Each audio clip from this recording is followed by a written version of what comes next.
I'm a depressed CEO. I'm no one. I'm alone. As well, you've had, how many of those moments have you had like throughout life from music?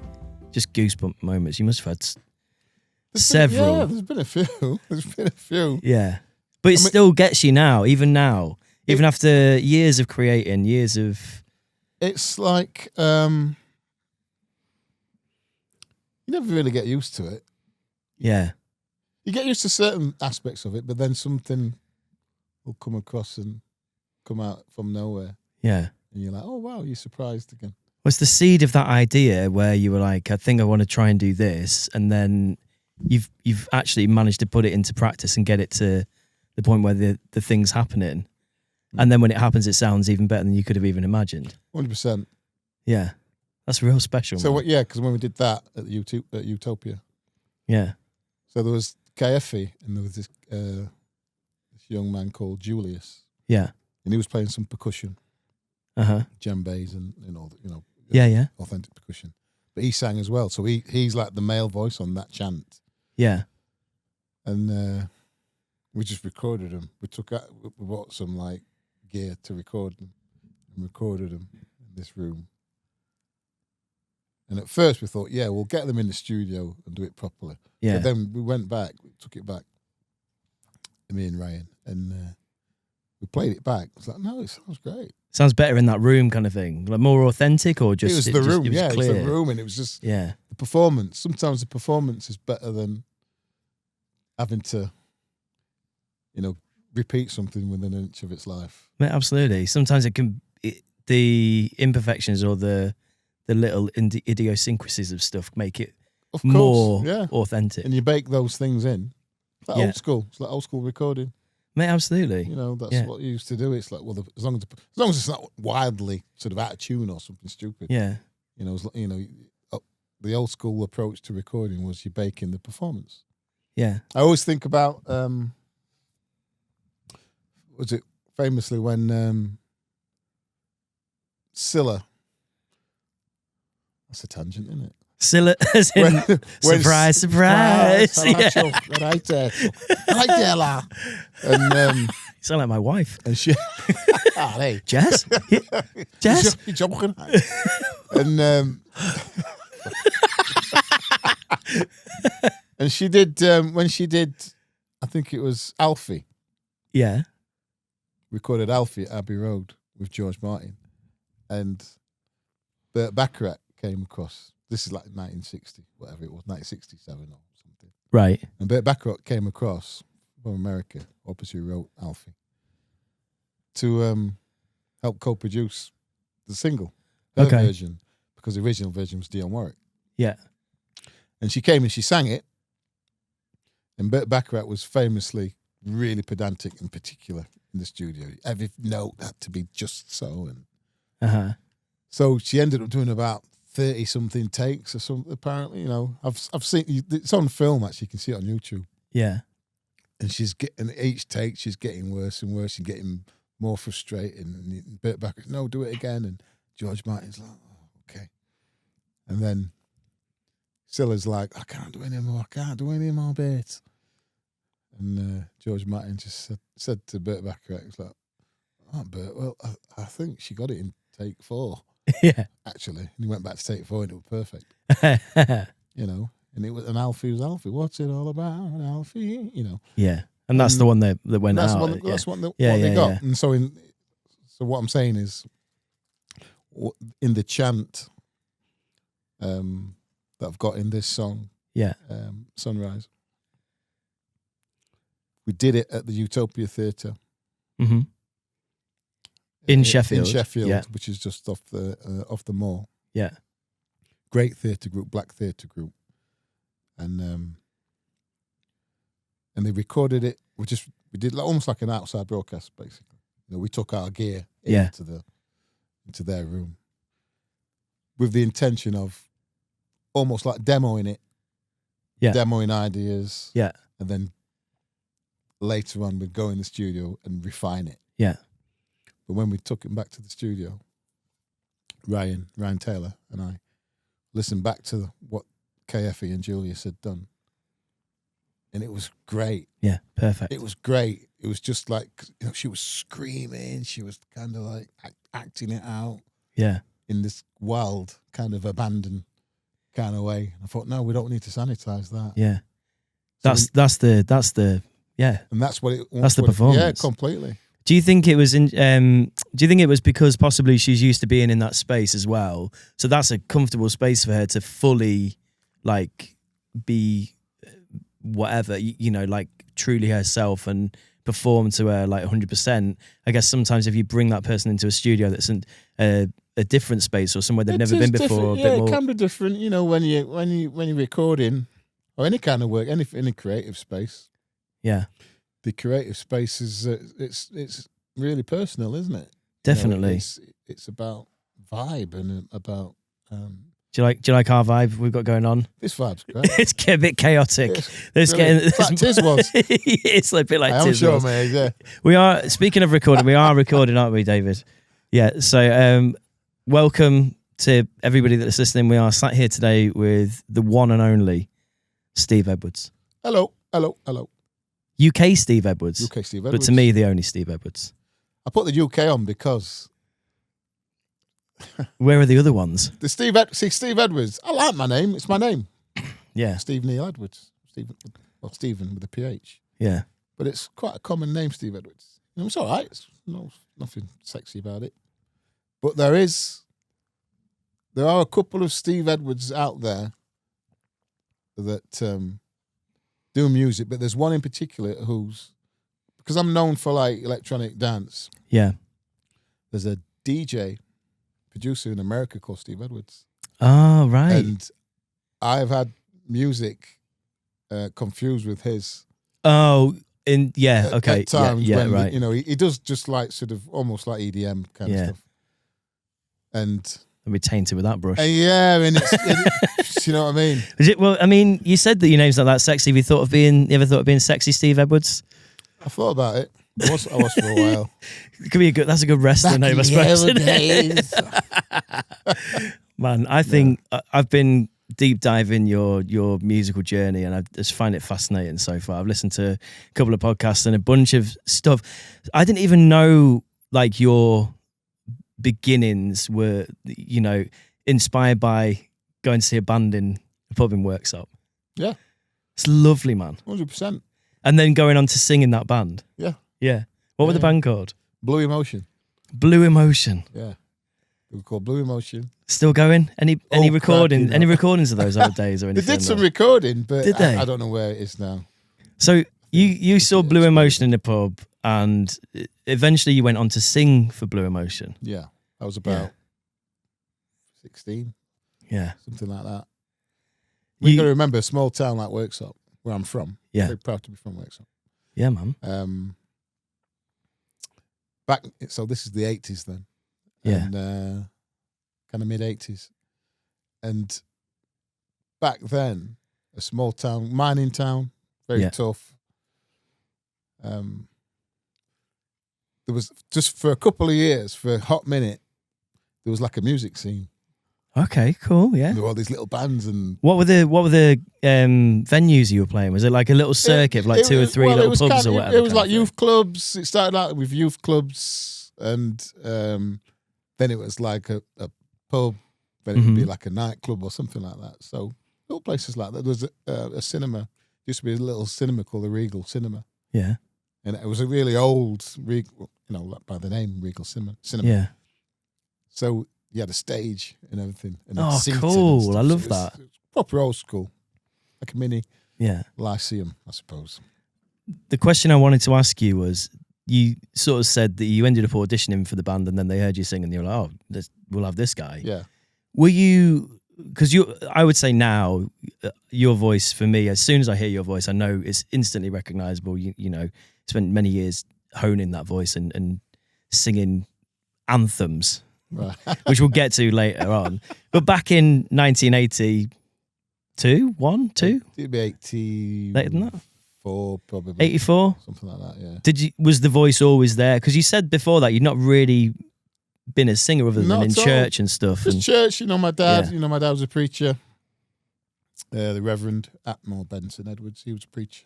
Yeah. So there was always a lot of theatre and singing and dancing and clapping and, Yeah. you know, in the black church especially. Yeah. So I've grown up with you know, Music all around you. And yeah. I have, yeah. Yeah. You know, so I always sang to myself and sang with, you know, along with songs and stuff. Like Yeah. that. But I never sung in with anyone else, Yeah. to be honest. Just it's a good way to meet girls. As a teenager. Yeah. As a young teen. Yeah. Absolutely. Well, that's why we were in bands, right? Sorry, this is co-host Dave, who's just Hello. fascinated by the story so far. Oh Obviously. yeah. No, but that's why Yeah. we were in bands to get all the girls. Yeah. Yeah, Yeah. absolutely. Never got any. All But the boys, you know. Well, yeah, All the boys, well, well. yeah. I was As is a your want. I was specky and ginger and a skateboarder and kind of skinny and useless. But you play guitar, Oh, right, okay. that guy's cool. all right. He's playing guitar and sings, and Yeah, that's it does work. Angst. It does work. Yeah, angst. Yeah, get it all out. Get it all out. I wouldn't know even if a girl's flirt with me. I would not. I wouldn't. I've had that happen. When That's why you're cool, Dave. I don't know. Like No. I had it when I was DJing, and my mate said they were into you, kind of thing. I was like, I had no idea, not a clue. I was That's- just but that's why a girl would like you. yeah, Well, Because yeah. because you Hopefully, standoffish. you and haven't that. got a scuba. yeah, not a scuba. Completely, Yeah. yeah. Clueless. Treat them mean and all that rubbish. Yeah. So through the 1980s, you're singing, you're getting all the girls, or you Well, know, I wasn't actually. yeah, That was in theory, but it didn't work out. yeah. But, And you said that you were working another job as well, but you were also sort of traveling around with bands. Was it just the one band, or did you join others? I went. So I left Blue Motion. I joined a band called. What were they called? 7 Miles High. They were called. Okay, From Mansfield. right. And Another mecca of musical talent. And that was kind of. You see, as a young black kid, growing up in I always think of Worksop as a Sheffield suburb. Really, It definitely is. kind of is Satellite So, town. Satellite town. Yeah.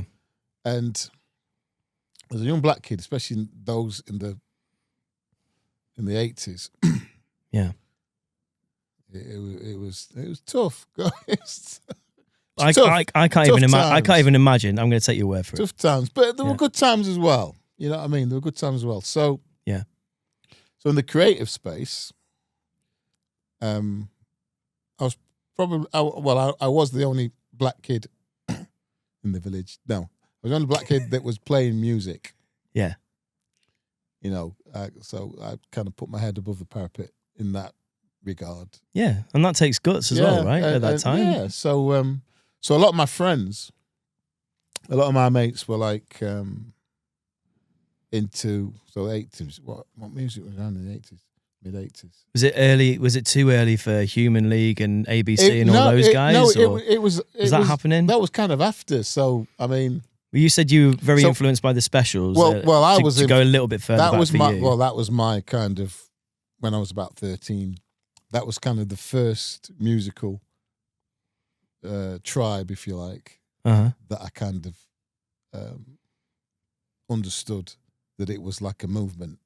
Yeah. Whereas before that, when you're younger, it's just like a song. Yeah, that's it. Or You like hear that something song, that like sounds that cool. song, Yeah. know, you don't know it's part of anything. Yeah. Whereas like two-tone, watching Top of the Pops, Yeah. famously watching Top of the Pops, Madness came on the Wow. same one, Madness, Specials, and the Selector.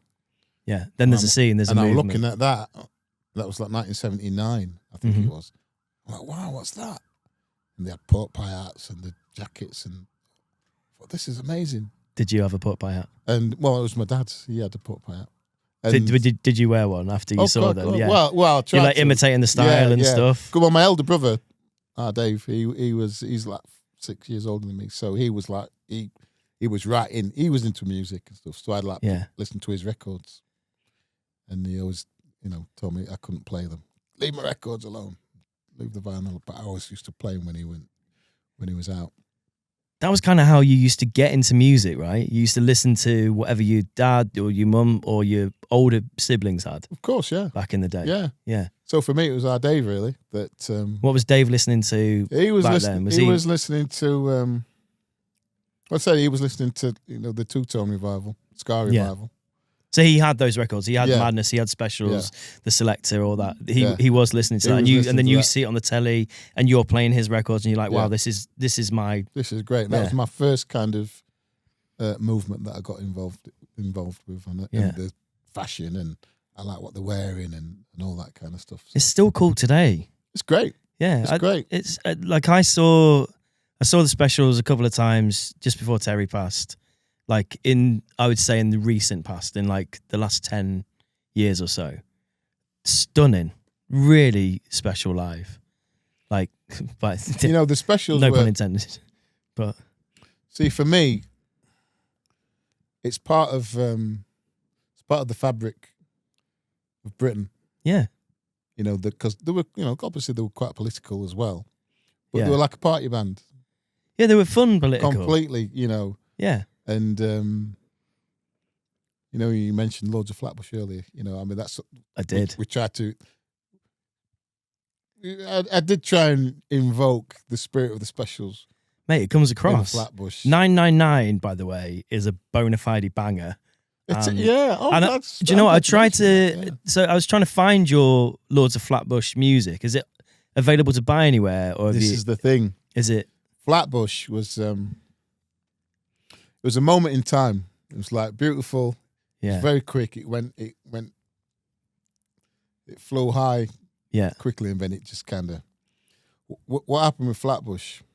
So this is like noughties, mid-noughties. We're jumping a little bit further forward in your timeline, but that's absolutely fine. So in the mid to late noughties, you were in a group called Lords of Flatbush, we can go back to that if you want. You can, Yeah, no. if you wanna, No, we'll jump forward and Sure. we'll go Okay. back. So I kind of want to talk about your time in the 90s and early 2000s because I was really interested in that on the other podcast that you did that I listened to today, which is called Trims and Talks. Yeah. Sorry if that's the other way around. What I remember about But it was that- really yeah, interesting. what I remember about that, Jimmy, that talk, Yeah. that podcast, I didn't even get to. There's loads I didn't even get to. Yeah. Well, on that, Which you is- talked about a lot of your like childhood and growing Yeah, up it's and more about that. and history, and that's why I was kind of like on this one. I want to get straight into that music stuff because Okay. I was at the end of that one. I Okay. was like hooked in, Okay. and there was so many questions. So, Lords of Flatbush was a group that you formed with Phil Jones. Phil Jones, and former guest Andy Nicholson was also involved. in Well, that the thing for a about little that, brief period. he was Andy. I suppose we've got the honour. Is that the right word? We've Depends got- what you're about to say next. is that it was the first band thing that Yeah. Andy got involved with after the Monkees. Yeah. So that's pretty special. Mate, absolutely. That it was the first thing he wanted to do, Yeah. because you can imagine, he'd gone through a lot of, In Andy's words, A lot I of don't dark do stuff. fucking anything if I don't want to do it. You So don't. he must have wanted to do it. and obviously this was in the slipstream of what had happened with the Monkees, Yeah. and it was kind of dark time for him, Yeah, of course. of course, Yeah. and we managed to coax him out Give him Of some his, love and light yeah. and some scar, of his, some high of his- energy. of his Stannington house, and he liked what we were doing and said, "Do you want to play some bass?" And obviously he was a lot younger than I was as well, Yeah. and we just met, we got on, clicked. I said, "Yeah, of course I will." Yeah. And he did, and we've been like great friends ever since. And you also had Louis Carnell, So Lewis, yeah. Oh, sorry, Lewis. Yeah, so he was not Louis. or Louis. Is it Lewis or Louis? That's a good I always question. thought it was Louis, but it's like Louis, but it might be Lewis. I don't know. It can still be that. It can be Yeah. either, can't it? Yeah, it Louis can, or yeah. Lewis, yeah. Silent S. And he he was this young kid, big curly hair, and he was just a sweetheart. I just, I love Lewis. I Yeah. love Louis Carnell. Yeah. It's just a geezer. Yeah. It's just a geezer, and he's turned into a proper gentleman. He was always a gentleman, but he's a top man. Top man. So Lords of Flatbush is almost kind of like because in the other podcast you spoke about the 90s Britpop scene. I'm going to come back forwards, but you were saying at the time you were like, I don't really fit into this. No. But actually, the 10 years later, Britpop almost revival scene. Mm. You then formed a band with two of Sheffield's most prominent Britpop revival guys. Yeah. So then you did. Yeah, who knew? Then you did fit in with it, and it became a. I think for me as well, especially as a black artist in a northern working class city, Yeah. you got to put all those elements into it. You got to understand Yeah, that man.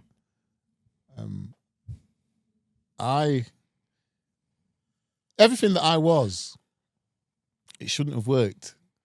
I was kind of older than all these kids, Right. you know, culturally, not culturally, but obviously, you know, as a black artist, you know, I was, you know, they were doing their kind of indie, very kind of white indie, wearing Vans, head down, Yeah. you know, shoegazing. Yeah. Mucky Converse and skinny jeans. Earnestly thrashing the Fender Telecasters Yeah. and stuff, which is great, you know. And I was kind of I was just going to say, Telecaster's my favourite guitar, by the way. great Yeah. guitar. I a great love shape. a telly. Great, Yeah. good That's shout. me. Wasn't That's it? me. Jaguars are good, those. Yeah. Yeah, Jaguars are nice. Yeah, Jag shapes are nice. Yeah. Jags Is that- and Tellys. They're like yeah. the surf guitars. That's the jazzy one, right? Didn't Cobain have a jazz? Cobain had a jazz. He had a Jaguar. jazz. Did he have a Jag, jag? sorry, He had a Jaguar. jag stang in the end, didn't he? Didn't they Yeah, make 'cause- a version? The a custom. Jaguars are very kind of West Coast surf garage, you know, white kind of not punk, but Yeah. what's new wavy. Whilst we're on this, do you have a favourite guitar? My favourite guitar is my acoustic guitar. I've got an acoustic Baby Taylor acoustic guitar. Yeah. I've had it a while now. And is this like a kind of guitar that you've And written a lot of lots of I've written a your lot of songs on? Yeah. and it's I call it Septimus. Septimus. After And I call it Septimus because I was talking about my name. Yeah. So my dad being my late father being a reverend, very religious, steeped in theology. Yeah. When I was born, my mum tells me that he wanted to call me Septimus. Right. Septimus Emmanuel Edwards. Wow. And my mum said, "You've got no chance." Because she, you know, rightly, I'm sure,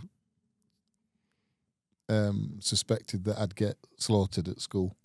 And also with there's a name like that. and also there's an EDM DJ with that name in America, so you'd have to be UK Septimus UK Emmanuel. Yeah. So they just went for plain old Stephen Neil Edwards, which is fine. I mean, it's But brilliant. funnily enough, as I've got older, I'm kind of like, I wish I'd have been called Septimus. I mean, Septimus is a cool. It's a great name. It's So a I thought, cool right, I name. need to have something called Septimus. Your So guitar, I've christened my guitar beautiful, man. Septimus, and I'm going to do an album. I've always thought I'm going to do an album. It's not my next one. Might be my next one after. Next one. And I've got the title, and it's going to be I Could Have Been Septimus. Yeah. So where does Septimus come from? Is it like you said your father was into theology? Which is interesting because Septimus is actually a Roman name. It Right. sounded like a weapon almost. Do you know what I mean? Like wielding Septimus. Well, Do you know what I mean? Are you wielding like your You've kind of turned it into a weapon. Like a scimitar. yeah? Like a But I positive wonder, weapon. where does that come from? I need to Google that. But yeah, Oh, so did you Google it, Andy? What? It means seven. Yeah, it means the seventh. seventh. Oh, I The didn't know seventh. that. Okay. Yeah. Roman emperor, Septimus Severus. That's right, yeah. Ah, Wow. So nice. It is a cool name. I'd I have to taken admit. that. Like Yeah. Cassius or It's a something great. like that, It's a you know what I great mean? concept album. You know, you could Septimus. write about what your life might have been like as Septimus, Which is, yeah. I never and the thought of journey that Septimus Yeah. goes on. that. That's an idea, actually. So that's why I christened that guitar. So that's my favourite guitar. Cool. Because I've written, I wrote, the house I live in now, Yeah. I wrote on that guitar. Wow. All right. Okay. Cool. So the reason just- that I'll just you leave that one live with in the house that you live in is because you wrote a song on that guitar. Well, you know, That's what you mean? That's what you mean, right? Sorry, that sounds terrible. No, it doesn't. No, it doesn't. Absolutely not. Like, But absolutely not. you hear these famous kind of epithets from certain artists if they write a song Yeah. and they say something, that'd be somewhere in the West Coast, Laurel Canyon somewhere, and Joni Mitchell penning something. Oh, I think I've just written myself Big Yellow Taxi. I think I've just written myself another a swimming pool. Yeah. Yeah. Yeah. Cool, or whatever. Yeah. But really, in real terms, I suppose, yeah, some of my biggest songs were written on that guitar. Wow. So Septimus, thank you. So thank you, Septimus. Want to jump back appreciate just it. quickly to go back. Flatbush Let's times. go back. Just because we were sort of just touching on that. So Flatbush is a project that you started after you'd had quite a lot of success and quite a lot of hits. And it was sort of or around that time. Around that time, it was little fun side project kind of yes, thing. it was. That's what it was. Because, like I say, Phil Jones, Yeah. and Phil used to be. He was a studio engineer, and we met at. There used to be like studios, big studios in Sheffield in the 90s. Yeah. Fon Studios, FON Fon Studios. That's Rob Gordon. It was Rob right? Gordon, Mark Bryden Yeah. from Jack, Yeah. Simi Lister, Parrot. Yeah. All those people. And that's when I kind of first got into Sheffield. That's my kind of upbringing. And when you were coming into Sheffield, were you looking at Fon being like, I need to just meet fell into those it. guys, or you just bumped into them? Well, I'll tell you what, I fell into it from another source because cracky. So I met a guy called Shez. Yeah. Mark Sheridan, right, guitar player, back in the late 80s, and I started to come to Sheffield from Worksop, and we hit it off, become really great friends. Shez Sheridan, who now is like Richard Hawley's kind of co-writer, guitarist. Amazing. He's his mainstay. Amazing. It's almost like Richard Hawley and Shez Sheridan. Yeah. But Shez is like one of my best friends, my closest friends after all these years. Yeah. And through Shez and his friend Colin, they used to live at Ecclesall Road. I used to just stay at theirs, like a bedsit. Brilliant. And that's how I kind of got into the Sheffield music scene. Wow. Because I knew, like, being from Worksop, there was no, that scene we talked about, it was, it quickly went. I always knew that as a small town, nothing was going to happen. Yeah. So, okay, I need to go to the nearest big city. The bright lights, big city. Of Sheffield, Did it feel intimidating at that time? A little bit. Coming in. A little bit, because they were like, who's this shit kicker, like, from, from the wilds, the environs. Yeah, we feel that. I came across, and I thought, wow, this is what I was always determined. I knew music. Mm-hmm. It was weirdly, I don't know why, I always knew music was my destiny. From when I got into it, when I started playing it. Wow. And felt right. Just felt right, and I was prepared to do what I needed to do. Yeah. To try and to try and make a career in it. I had a job, I was an engineer, I was an apprentice engineer. I had a good, half decent job, Never enjoyed it. That's the thing as well. You said you did say on the other podcast, you were like you got to the point where you started turning in a bit late for work and stuff because you were just your main focus, your goal, your ambition was out touring with these bands in vans. Bands in vans, yeah, bands in vans. TM, trademark, bands in vans, could be a new thing. But obviously at that point you're like, this is what I want to do, this is where my focus goes. And I think if you get that focus and you're like, this is where I'm at, this is where we're going, then you're kind of unstoppable, right? Yeah, you need this is where I suppose luck comes into it as well. Just carrying on. Luck comes into it. I was saying to Andy earlier that I said to kids when they ask me, how do you become a success, Steve? What is it? What's the secret? Don't underestimate enthusiasm. Yeah. You can have your skill set, you can have your technical abilities, and all that stuff, which is important, of course. Mate, yeah. But you've got to show up. Yeah. How about showing up? I like to think of it like buying a lottery ticket. Like you just got to keep buying one. If you don't play the lottery, you're not going to be involved. That's true. You just gotta keep- yeah, it's a similar thing. It's a similar thing, Dave. Yeah, it is. Because it's You just got to keep playing it. You got to play the game. The idea of luck is, I believe in making your own luck. Yeah. You have to be involved, man. You have to You be have to around. be involved. But that's the thing. You have to buy the ticket and then you have to check the numbers as well. Yeah. Yeah, I like And that turn analogy. up. Yeah, turn up. You have to turn up. You have to Yeah. be. To make watch sure- the draw. Yeah, make sure that you're at the front of the queue when they do eventually start handing out sweets. Yeah. You know, stay in the queue. Don't be jumping. Oh, keep jumping the queue. Is that? Go in this other lane over here, this other You know. one, yeah. You got to make And sure you love it as well, man. Because if you don't love it, then You can't do it. you're Yeah. not going to be able to do it. You just can't do it. You've You got can't do to it. love I've it. spent a lot of years with nothing, no money, Yeah, man. Amen. ducking and diving, having to do what I got to do. Yeah. To survive. I bet the only thing you had at some points were the love for it. You're just like, I love it. 100%. I mean, what helped me in its, I've gone on record, and I'll always go on record, was meeting my wife, Lisa. You know, we were young, and we've been together 36, 37 years, Oh, that's beautiful, You know, man. and she's been behind me all the way, Yeah. supported me all the way, and I you know, whether I'd be where I am without her, who knows? I don't think so. Hmm. Of But that's part of the lottery ticket, right? course it is. Yeah. And you, Her support allowed me to kind of dream, yeah. you know, and dream big and go and explore and go and have a look around and go and meet people and network and collaborate and Yeah. all those things. And Leanne does that for me, you know.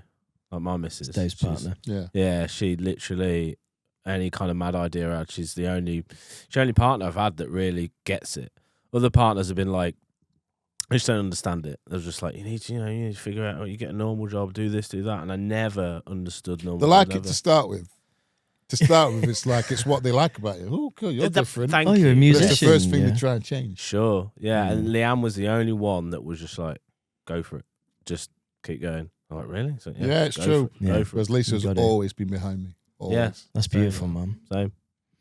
So, Flatbush.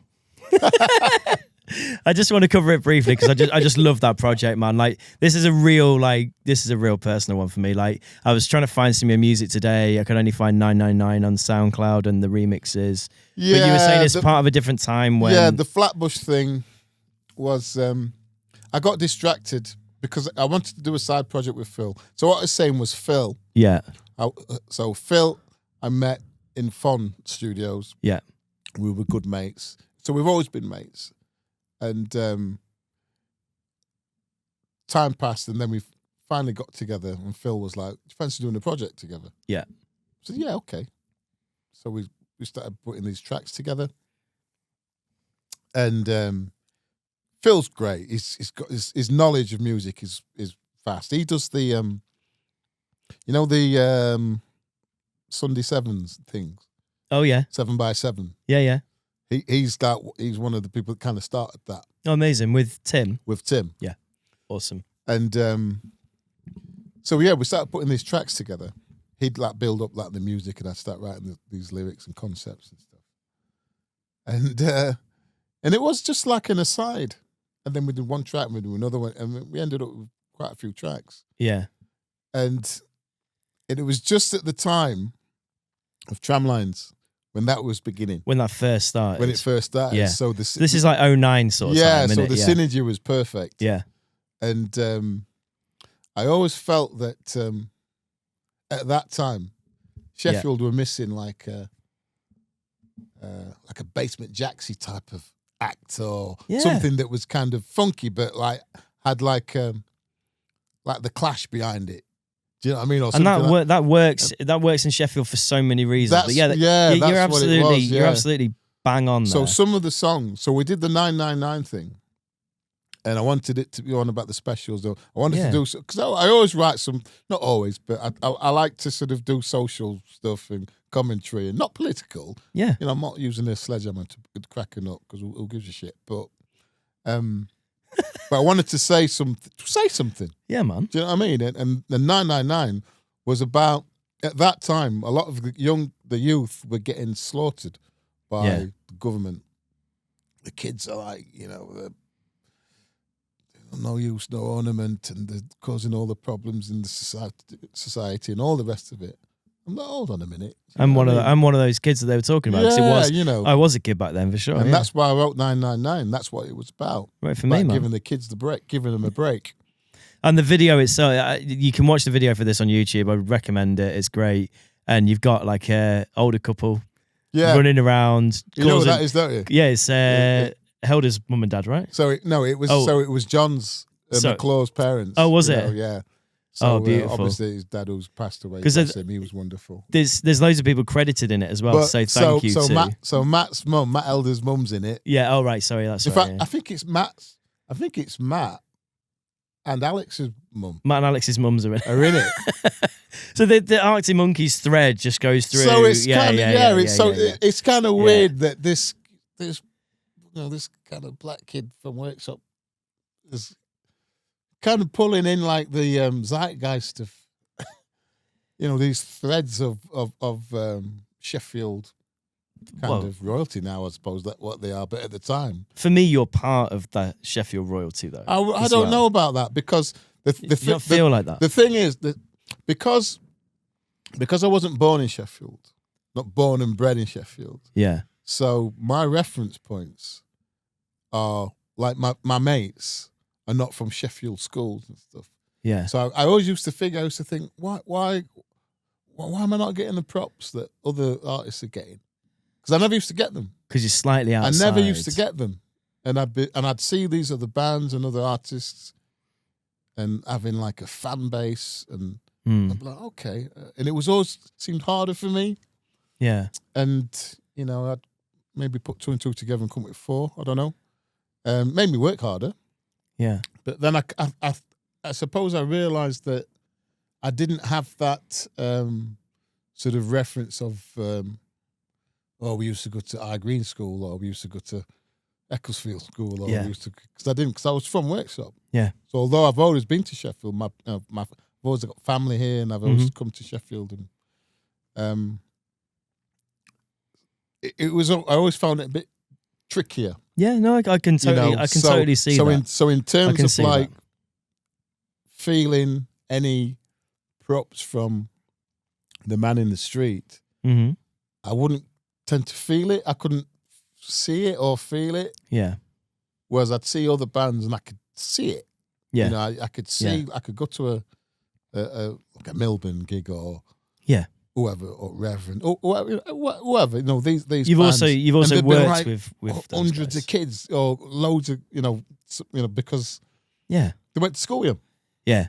Or they So the sport mates. they're from the area They're that from the area. they were in. Oh, Yeah. we're gonna watch yeah. we're Yeah. gonna watch Little Man Tate. We're gonna whatever and all that kind of stuff. And that was. And you were in Sheffield for around that sort of time as well. I've been in Sheffield since 90. I came to Sheffield in 94. Let's go back to the 90s then, because this is an interesting time. I found out about a band that I never knew you were in. Cloud 9? Oh, Cloud 9, cracky, yeah. So is that you? Well, that was. Correct me if I'm wrong. Is it Mark Bryden? Yes. Mark Bryden, Yeah. who then later on goes to was Shaq, Jack. and then later on goes on to Loco. Born Maloko, Yes. post Cloud 9. Yes. Right. Yeah. Which is, again, for me, I would say that's Sheffield royalty in a way. Like you and him working together. I'm like, fuck, you work with Mark Bryden from Yeah. Maloko. I suppose. For me, this is exciting. I'm like, I'm a bit of a music nerd, so like Andy in the corner, sort of nodding his head, and like it's in agreement in a way. I But take it for granted, I suppose. and you guys are signed to Acid Jazz. Yes. Like, so for people that don't know, Acid Jazz is the label that Jamiroquai Yes. signed to. And is this like early days of Acid Jazz? He was in the building doing his deal for Too Young to Die when we signed our deal. He was just this kid. Wow. Jay. Hey, Jay. Big hat. I'm doing Jay. You had a hat on. Cool little kid. So what are you doing? What, yeah, with Cloud9. I was doing a single. Acid Jazz called Too Young to Die. Oh, Yeah. nice one. Where I was doing an album called Millennium. Yeah. Well, see you later, mate. Nice one. Good luck. And when you signed that deal, for you at that time, is that like a life changer? Is it like I'm employed as a musician? It felt like Is a it life change at the time. It felt like it. Yeah. Have you got like breathing room then? I'd Have you finished, got like it because at that time, Acid Jazz was probably one of the coolest labels. Yeah. At that time, so early '90s, the acid jazz scene. You know, you're talking about Acid Jazz, Talking Loud, those kind of those labels. Yeah. So you got bands like Brand New Heavies, Jamiroquai, Yeah. Galliano, Mm-hmm. you know, all that kind of scene. Yeah. It's a big London scene. It's very, very uber London. Yeah. So for like a bunch of Sheffield musicians to Yeah. be signed to a, you know, It's cool as fuck. it was great. Yeah, man. It was great, Big. you know, and it was during that time of The Word. Do you remember The Word? Terry Yeah. Christian, all that. It was all that. Do you play on the word? We were supposed to play on The Word. That's again. Okay. again. Okay. All right. Yeah. Yeah. So we had. Let's so go. we did. So we did the album. Finished the album in Fon Studios, yeah. and our manager at the time, we'd used a lot of samples. Mark always used to like. This is in the days, the wild west of using samples Right. and not getting them cleared. You just use them and not getting them cleared. So anyway, so Andy knows what I'm on about. So Andy's still doing that to this day. So we used. So we used like a lot of samples on songs, but we did have the foresight this time. We said to Dave, these are the samples we've used. These are the songs. Go to Acid Jazz. Yeah. Go and see Eddie Pillar, who was like the head of Acid Jazz. Get these cleared. Yeah. Great. Yeah, no problem. And before that was it. Sorted. So manufactured all the records, Mm-hmm. vinyl, CDs, all the rest of it. And this is back in the days of you used to get like a midweek chart position. Yeah. And we were releasing the first single, which was going to be was called "I Feel It." Right. Great song, and it had this sample on it from Fatback Band, Oh. and it went chicka chi boom boom boom boom chiwaba chicka chi boom boom boom. Great sample. I could have done it. I could have just repeated. I just did it. I just did it. If anyone wants to sample now that, by the we'll way. keep Yeah, yeah. Clear. Can you clear that, Dave? Yeah. Anyway, anywho, so we're sat in the studio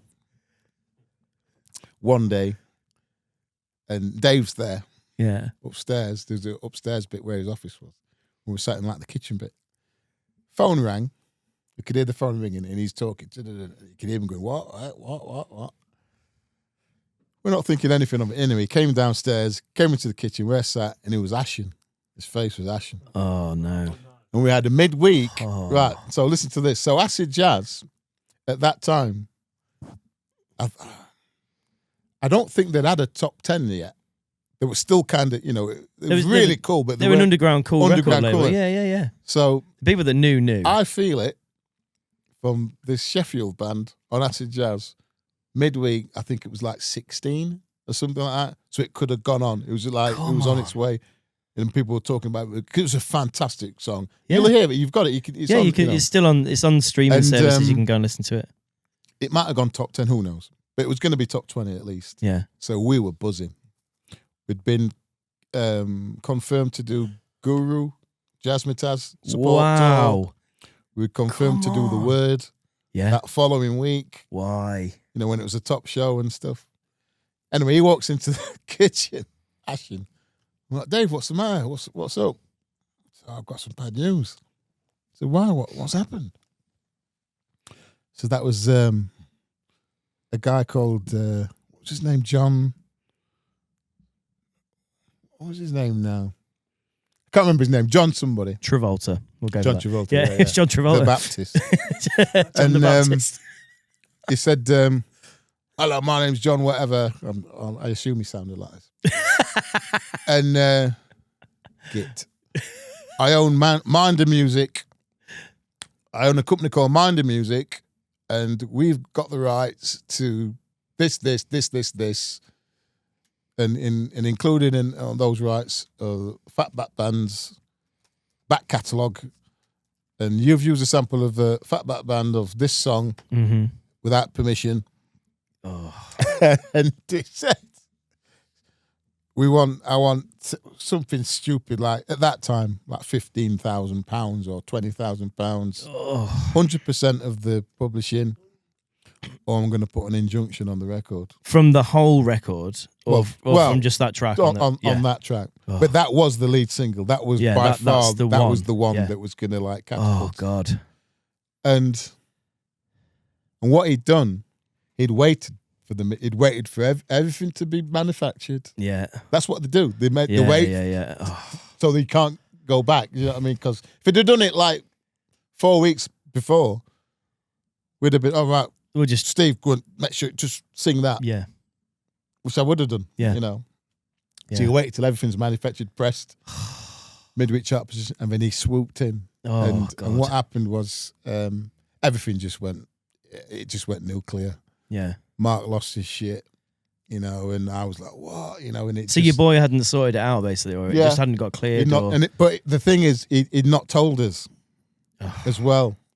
He'd get the stuff to Eddie Pillar, and Eddie Pillar said, don't worry about it, mate. Probably be all right. That. We're acid jazz. Yeah, we don't have to do all that. You know what I mean? We're geezers. Anyway, you know. What's a geezer? Oh, all right, then. You know, Northern Monkey. You know what I mean? It's and that's what happened. Yeah. And it went belly up and it folded. So was that kind of the end of that group as It well? just- Then it was that ended it. just sort of soured it all? It pretty much ended it. Yeah. Mark had met Roisin by that time. Yeah. He's Ru- gone to a party somewhere. Rush- She's wearing a tight sweater. like my and tight sweater. and that's all the that stuff. the story That of was a party. Moloko. That was a party in Walkley. Actually. Were you there? I wasn't there at that party. I was the one afterwards. But it used to be a place called not the Hole, but it was like a basement thing. It's great. Some great parties. Very cool. Lots of smarties. with the red ones taken out. Not like these Arabos. Yeah. Yeah, man. And he'd met Roisin by then. I think they'd already started making bits of music Yeah. and stuff, and I think it was the excuse for Mark to go, do you know what? I'm not doing this anymore. So can I ask you about your sort of, I guess, what happens to you after that? How are you? How are you dealing with that? Are you heartbroken? Are you? I was like a bit like Andy in Arctic Yeah. Monkeys. It was kind of like, now what? You've gone from having you'd nearly breaking the top 10 Yeah, with an off kilter kind of jazz record, and then that's it. It's all done all gone. Can't within be- a month, within 2 months, within a couple of months. Yeah, Yeah. we well, maybe 6 months. We tried. Mark and I would go in. We'd try and start. You know, we Yeah. were doing other stuff. Yeah, But his heart wasn't in it. My heart wasn't in it. And it must be. That's a crushing blow. It was horrible. It was Yeah. horrible. And I just and like I said, music had changed. The Britpop thing was right. It's really gathered, pace. Yeah, this is 94, isn't it? Yeah. Yeah. So you can imagine. So this is the year of Blur and Oasis and Yeah. Suede and all that Yeah. all that filth sort of clogging up the the charts you might possibly think that. Yeah. I couldn't possibly comment. And then for, like I said, for a young black kid in Sheffield, hmm like I said, with the likes of your Pulps and this and what have you, Yeah, Pulps, Long Pigs, and Long Pigs and all that. Yeah, What am I going to do? And Mhm. that's when I kind of that was my lost weekend. That Right. was definitely my lost weekend. Like the mid-90s was like, and I was just trying to find things to do, and yeah. I went to a dark place. Can I ask about house music? House music. Well, Had you found house music by this point? I'd always been into house music. Yeah. I was going out. Second Summer of Love, 87. Yeah.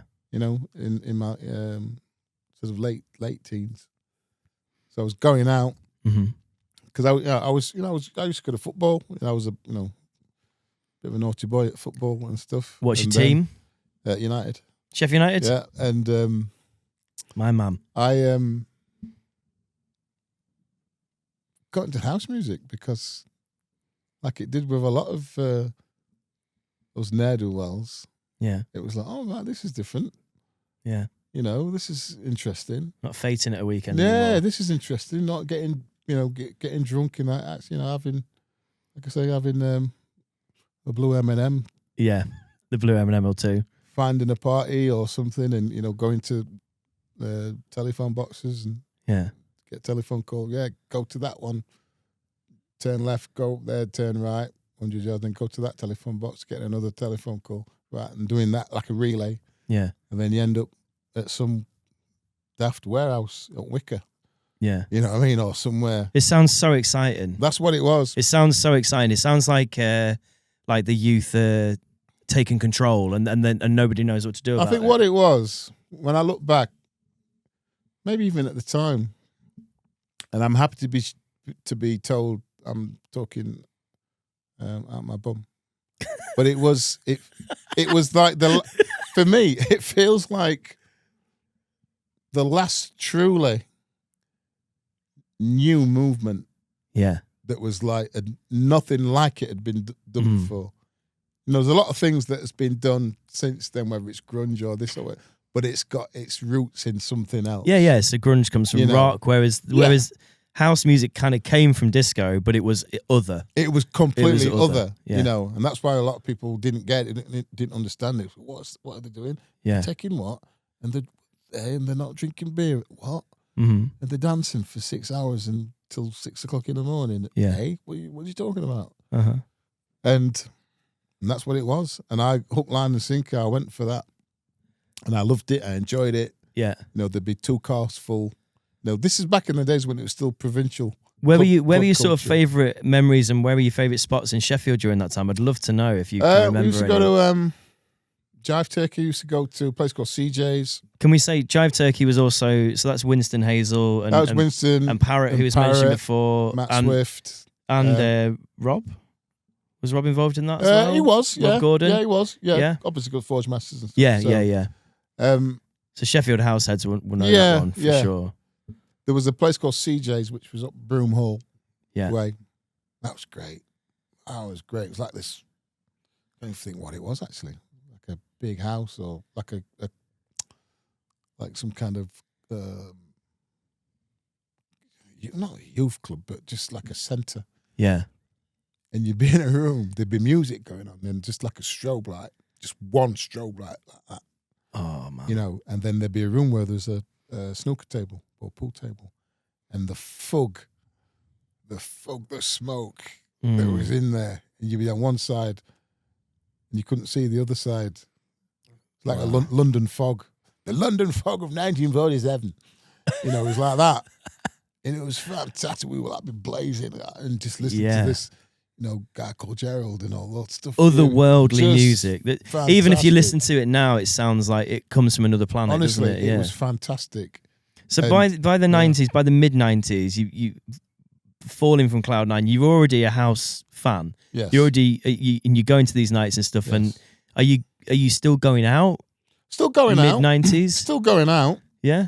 We're still going out, and still going to like.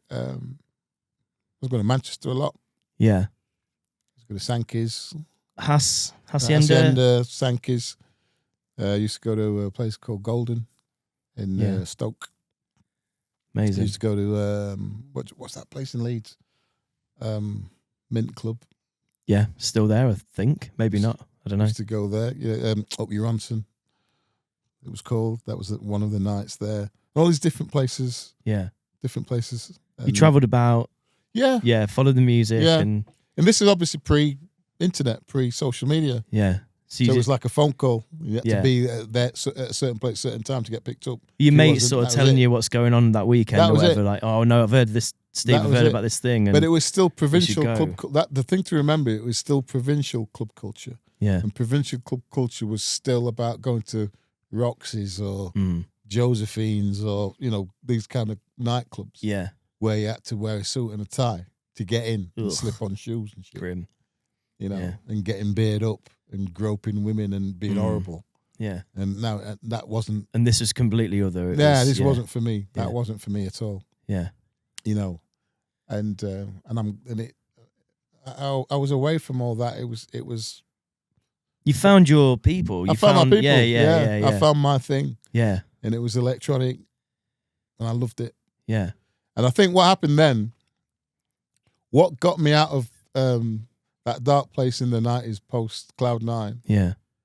was I was trying to find a place. Where can the black kid in the northern city, working class city, with all this kind of jangly guitar music that's going around, where can I find a place to actually sort of try and start again? I had to kind of reinvent myself.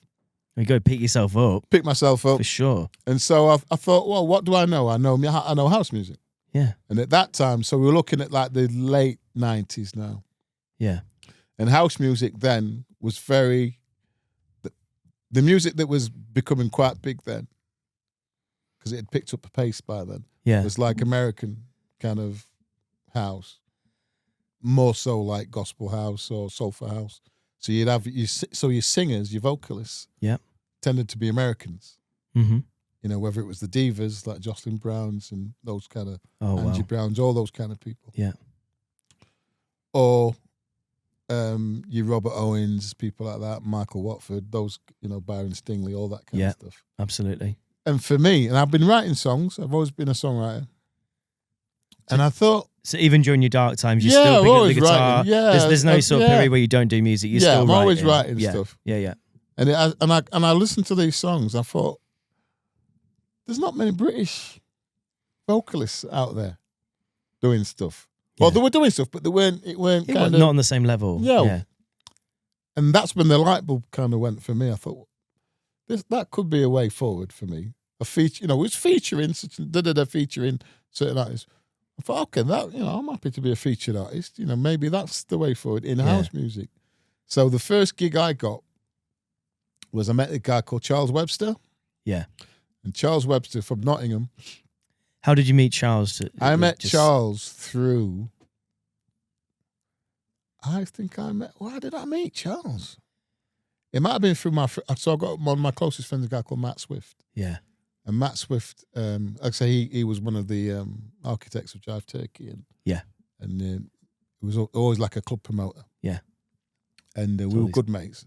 And I think he was a friend of Charles in Nottingham. All these people kind of connecting through music, and then they've got a common interest. He was a friend of Charles Webster because he knew an act called Bent. Yeah, I know Bent. Yeah. Nail and Simon. Yeah. So this was like the Nottingham thing. Right. This is what I'm talking about, but I was prepared to travel and go where I needed to go because there was nothing happening in Sheffield. Yeah, no one's doing this kind of sound in Sheffield. There's nothing happening for me. No one's producing this stuff. Yeah.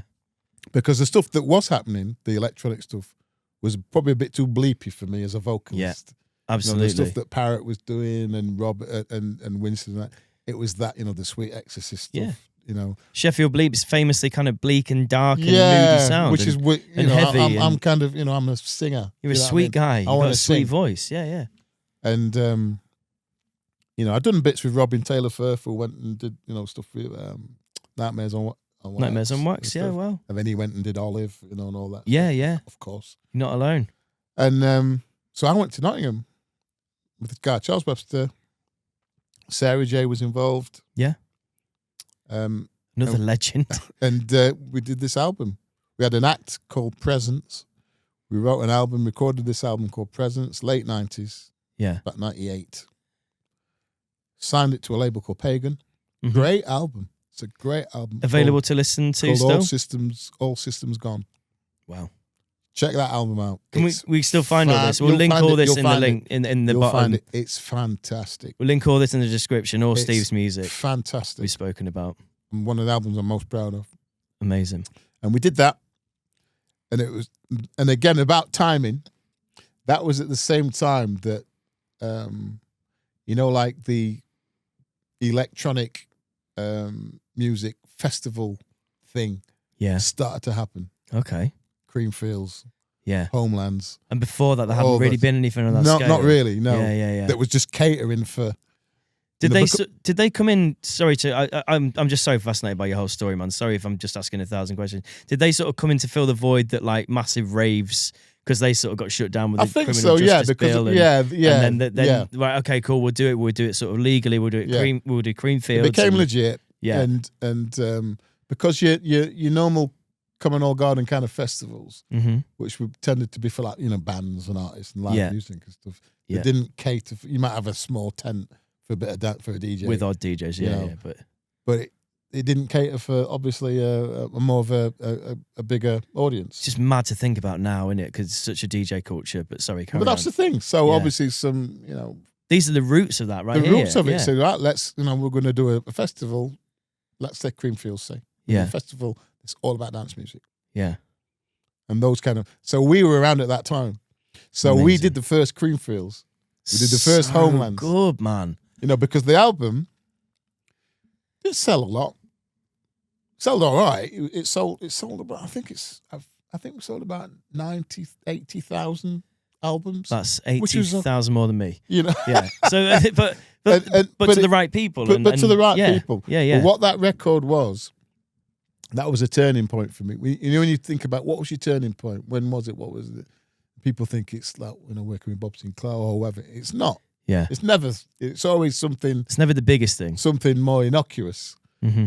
And I could trace it back to working with Charles Webster, Beautiful. because working with Charles Webster meant we recorded this album, wrote and recorded this album, released this album, and it became like a coffee table staple Yeah. for people. We were getting broadsheet reviews. Wow. We were getting like 4 or 5 stars in the Guardian, Yeah. Telegraph, and all that stuff. Yeah. Oh yeah, this album from Nottingham.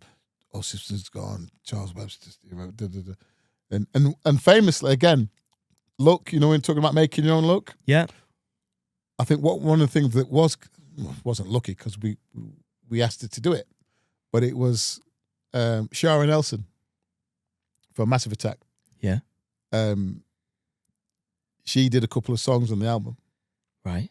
and so that got people to look at it.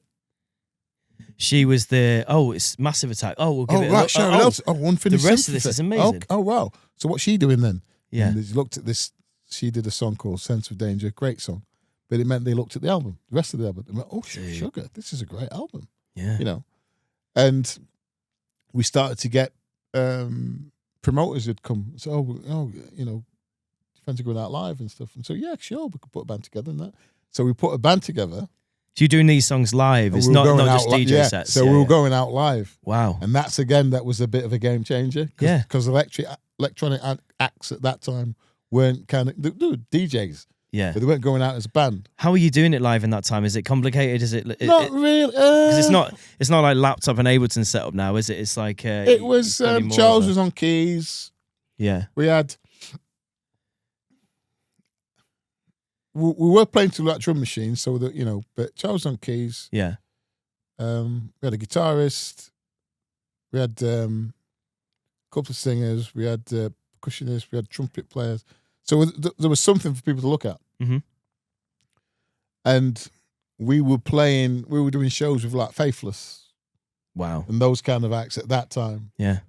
So Huge. we were around at that time. And so what happened was in fact, the label, bless them, was a label called Pagan, and Pagan were owned by Miles Copeland, who was Stuart Copeland's brother from the Police. Right. And he was like a big, big noise. Yeah. Of course. Around at that time. Yeah. I mean, he used to manage the Police, bless him. And he sent us out to Madrid for a week to rehearse for this tour that we were going on. So you found you a place, you go out to Madrid, you rehearse, just play every night, and get your shit together, and then go back. And we did that, and it was great. And we toured, and we did a show. We did a festival in Istanbul Mm-hmm. in about 2000. Yeah. 2000 it was.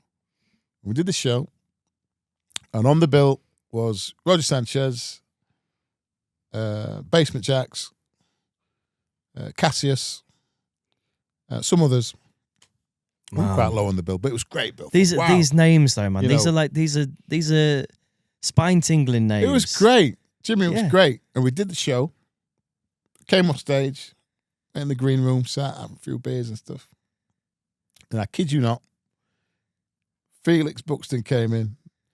They just, so Basement Jacks had done their first album. Yeah. Whatever it was called, with Red Alert and all that stuff. I can't say the name of it. So Rumping Shaking or something. Rooty. Some is it Rooty? Rooty was the second album. Oh, was it?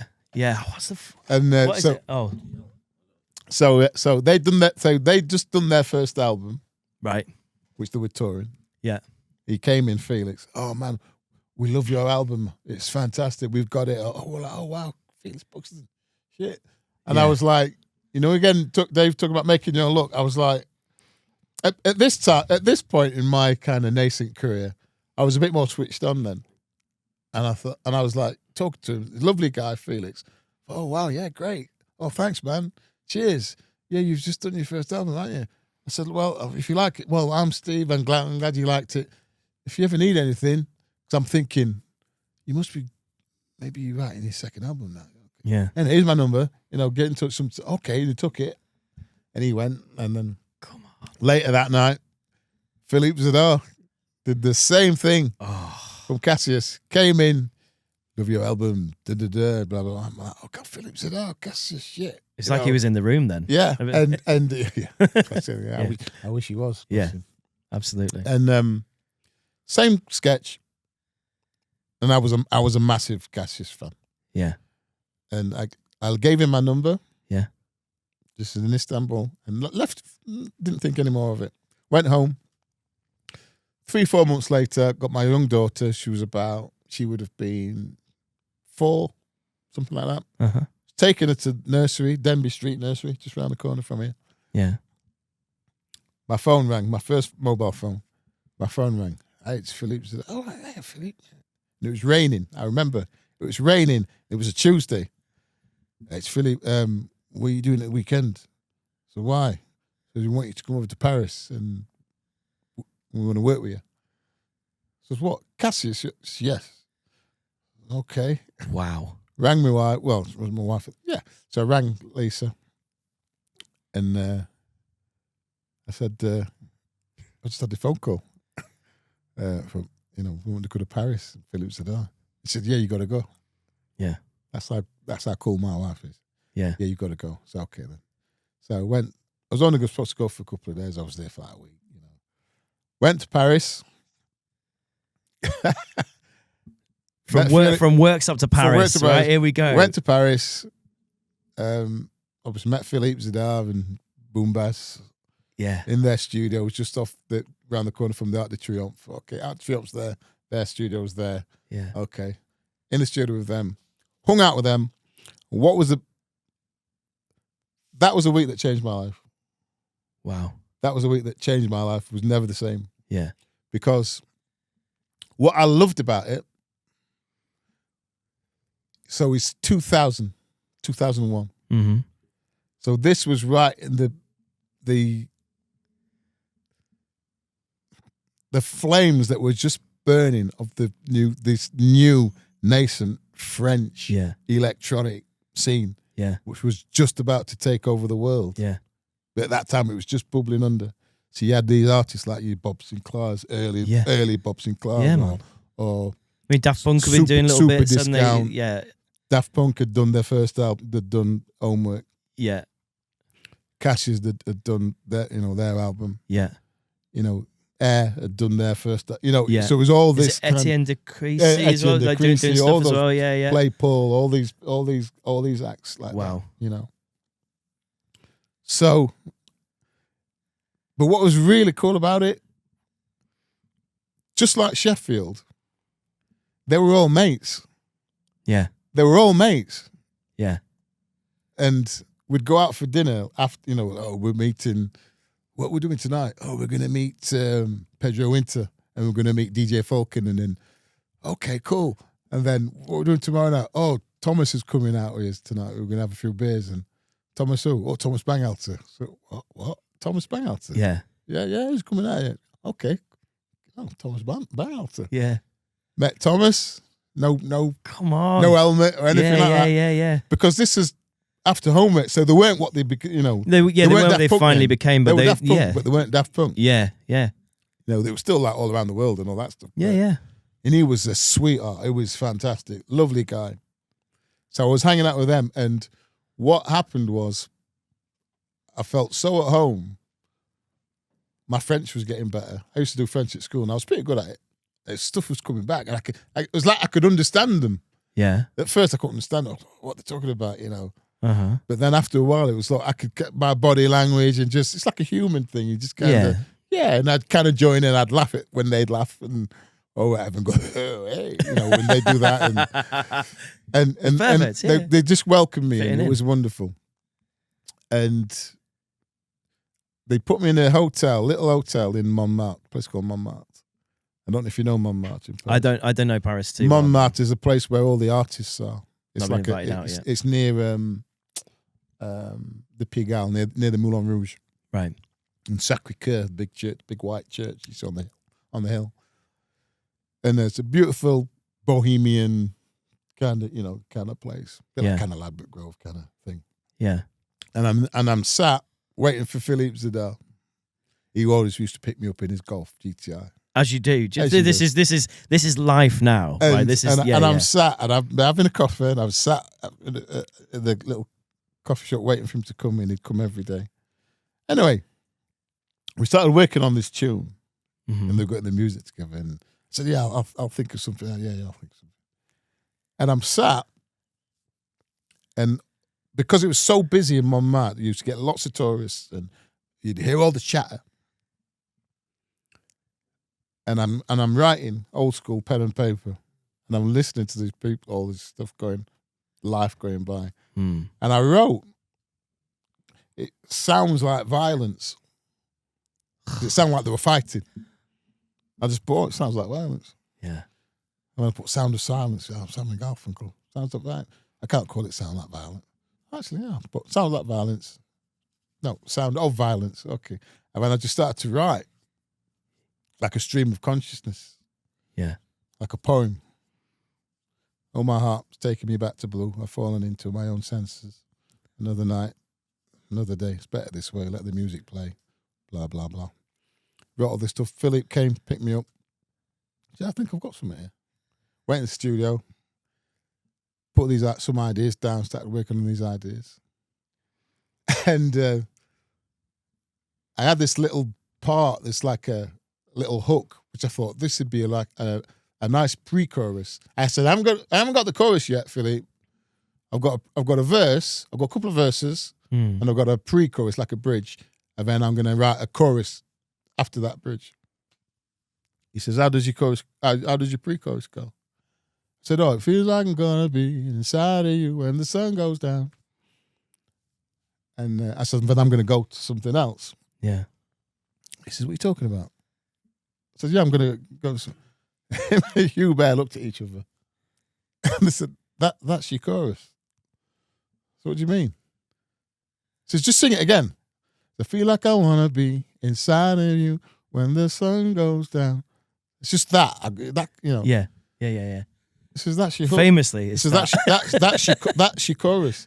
That sounds like a chorus. That sounds like a chorus to me.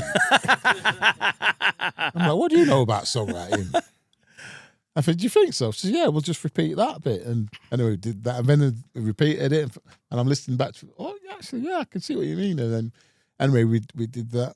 Such a vibe. And later that week, so in a tip, like I was saying, they were very similar to like being with my mates here in Sheffield. yeah. All different musicians and artists, you'd meet each other, have a few beers, and what are you up to, what are you doing? You play each other's stuff and have a listen to that and have a listen to that and get a bit upset if something sounded better than yours and all that stuff. Do you just going back to that when you was writing and that Yeah. stream of consciousness? Like, do you what have you? Has that always been natural to you, or do you have to build up to writing something like that? Has it been a process to get to that stage? When it comes, it just comes. How do you feel like it comes to you? Because I'm quite woo-woo with this stuff. I think it comes from something else when Yeah. you're just channeling it. But I want to know your opinion. It's different ways for me. There were some songs that have literally come like that and taken me like 10 minutes to write. There's been some that I've had to chip away at them, for ages. Yeah. To get just the right kind of, I'll come back to that. Do you see other ones that come to you? They're almost like I don't want to say gift, but just, I don't know. Just, you tap it into but something. it is, yeah. I mean, I some of my most, I won't say best, but best successful, two different things. Some of my most successful songs have been the ones when I've been backed into a corner. Yeah. And I've learned to back myself into a corner. Mm. I actually do it on purpose. I've done it on purpose where... I work on fear. Yeah. That's what I do. Yeah, I work the best in fear. Yeah. 100%. Yeah. 100%. Because 9 times out of 10, I know I can get out of it. Because I dig, okay, then let's get...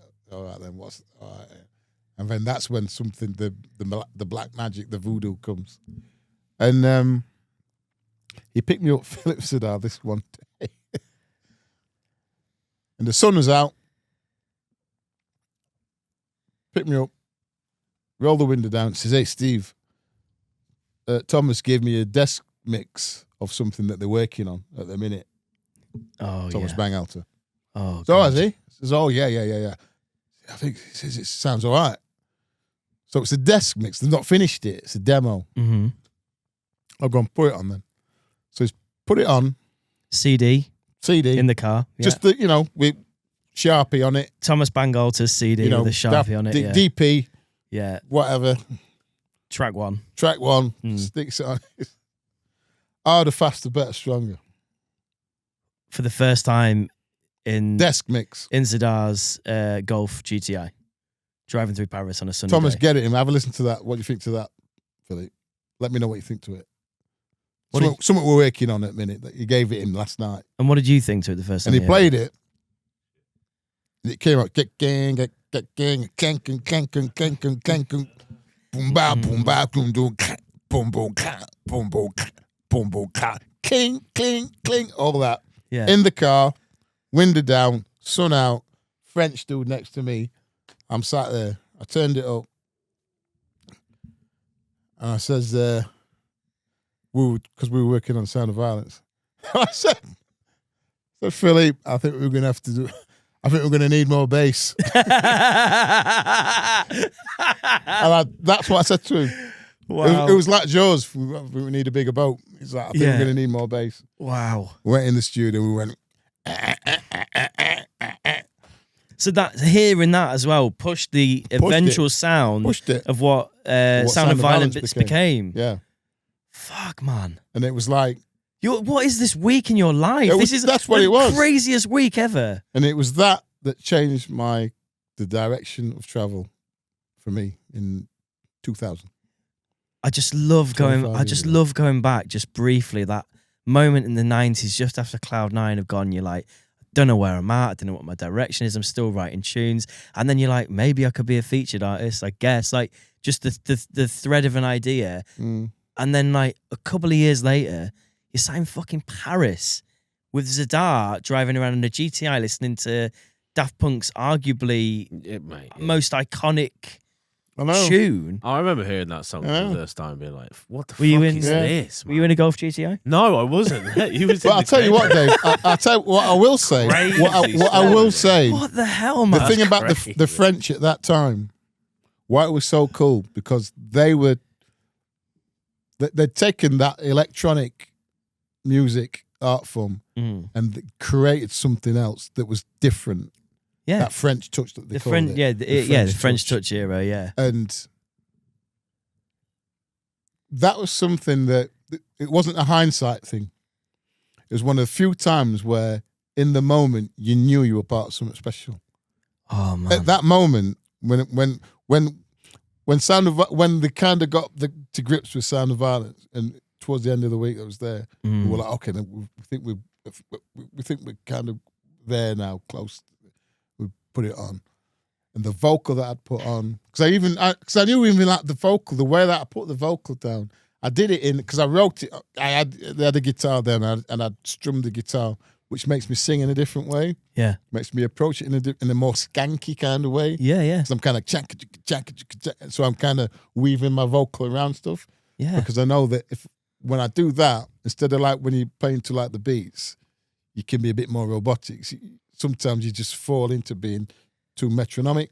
Gives it that human rhythm. Whereas when I do it like that and I drop my vocal on, I'm kind of snaking around to something that's going like that. And I think that's one of the reasons why I've kind of done all right, because I've got my own sound. You do, man. Which is kind of like that. And was that like one of the earlier moments of you finding that then? That's what it was, that's the sort of because first that when you instance. listen to that Sound of Violence, I always, when I'm asked, I always say that Sound of Violence is my favourite of those kind of songs that I do. People always think it's World or Dawn. It's not. It's Sound of Violence. Yeah. Because of what it meant, the time. I didn't have the pot to piss in then. It was all kind of. Thomas Bangalter's hit you with a haymaker. Yeah. And you're like on one foot hitting back. This is what I'm saying. Yeah. I'm this kid from Sheffield that's gone out to Paris to find something, to try and do something. So they've been sat here crying, into my milk, saying, "What about me?" You know what I mean? What why is everybody getting on? Why aren't I doing anything? You got your tickets, man. You bought them when you bought gave the out tickets, those. Dave. When you got those But the numbers, tickets, you gave out your numbers. You're like, yeah, and that. If you didn't make that decision, I probably won't be sat here now talking to you. Well, I'm glad you are. And I'm glad like I you are. say, at the time I knew Hey. it when they played it. I'm taking me back to falling into my own senses. Another night, another day. It's better this way. Let the music play. I feel like I wanna be inside of you when the sun goes down. And it's like Gets me every time. It's Steve. like you play it today. It sounds like it came out yesterday. Yeah. It sounds like it came out yesterday. I It doesn't listened to sound it in dated. the car on the drive over. Don't sound dated or anything, does it? timeless, man. Some It's some completely songs timeless. are timeless. Some songs are just gonna be there forever. And that one song of them. of mine, I've had a lot of songs of mine have been sampled by bits and vocals and stuff. That's the most sampled one by a country mile.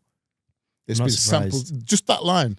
When the song goes, gets sampled, and then everyone's you. Now, are use it you on- ringing up asking for those royalties? You're like, sampling my track. I you got. I You want ringing up? 100%. You I want find, 100%. I think you're fine because of my big cigar smoking manager that I don't have to call anybody to get my 100%. That's fantastic. Yeah, yeah. Come on, I lads. do my mind the music. I'm glad you're getting your 100% You know, now, man. That's and the, and that's how I met Axwell. That's how I met Bob. That's how I met. Wow. I mean, and all this that. is such that's such a skating over of the thing. So, was after Cassius, you did the tune with Axwell. So after Cassius, I did. You see, the thing about me, this is a Sheffield in me, is that I don't like to get pinned down. Yeah. So there's that maverick nature. So from doing that, that went to number one. That went to number one. Yeah. Just to put it in that was my context for first. everybody. Yeah. One So that was the first Billboard number one in America. Billboard #1 in America. Right. Yeah, Sound of Violence. Amazing. And also around Around the world, around the world. yeah. Around the world #1. Yeah, well, sort of top 10 around, but Top yeah, 10 around but, the but world, it was you know. number one record. Yeah, yeah. Top 10 around the world, Andy. Yeah, Only yeah. only top 10 around the world. Sorry. And sorry. Only top 10 around the world. and then from that, what did I do after that? I went with Fila Brasilia then. I think around that time, Okay. Steve Cobby and all that, and that was one of the. Did an album called Jump Leads. There's an album called Jump Leads. Jump Fila Leads. Jump Leads. Fila Brasilia. Fila Brasilia. Do you know Fila Brasilia? No, I don't. You know Fila Brasilia. Oh man. Andy does. Oh dear. I Steve think Cobby. Yeah. When Tuesday Club started, they're on the first flyer. They were Hull. Hull. Yeah. Wow. Yeah. Check that album out. Check Fila Brasilia. We're going to out. have to put, I'll get all of these, Steve, and I'll put them in the description of the YouTube Yeah. video so everyone can go through and check out your kind of So I back work catalogue. with Fila Brasilia. I work with. I'm trying to think of the time. Is that kind of what it sounds? It's like Latin music. Fila. No? Well, Fila Brasilia is kind of. Again, the kind of sample led kind of. What they like? What would you say Fila Brasilia like, Andy? Yeah, they are sample led. Yeah, The sample, they're very, it's very indie kind of, but it's very. it's not the obvious sample. Yeah, it's not house. It's not, Yeah. it's like kind of groovy, kind of. I suppose it's probably like, oh, can I say it's like DJ Shadow, Okay. kind of, Yeah. that kind All of right. thing. Yeah. Really, really good. It sounds cool. Yeah, Really I'm good. looking forward to hearing that. Field Yeah, of yeah. Basili were fantastic. I'm sure I'll enjoy it. And then I did, what did I do for around that time? It's all a bit of a, I'm not sure what came Yeah, first. because the 2000s is probably you're very active with a lot, Yeah, this is lot of big hits for you. that's in that when it time. started to Yeah, motor. Yeah, That's yeah. when it started to motor for me. Yeah. And then I would have worked with Express 2. Wow. Yeah. I worked with Express 2. You're making me actually think about it now. I hope this is an enjoyable experience It is, for yeah, you because as I never well. thought about it. But it's like a lot of the tracks or projects that I've worked on have been like important ones that have been for the acts that Yeah. I've been with. Yeah, of course. So like the Express 2 one, for instance, they'd been around for years. yeah. Ashley Beadle, Rocky and Diesel.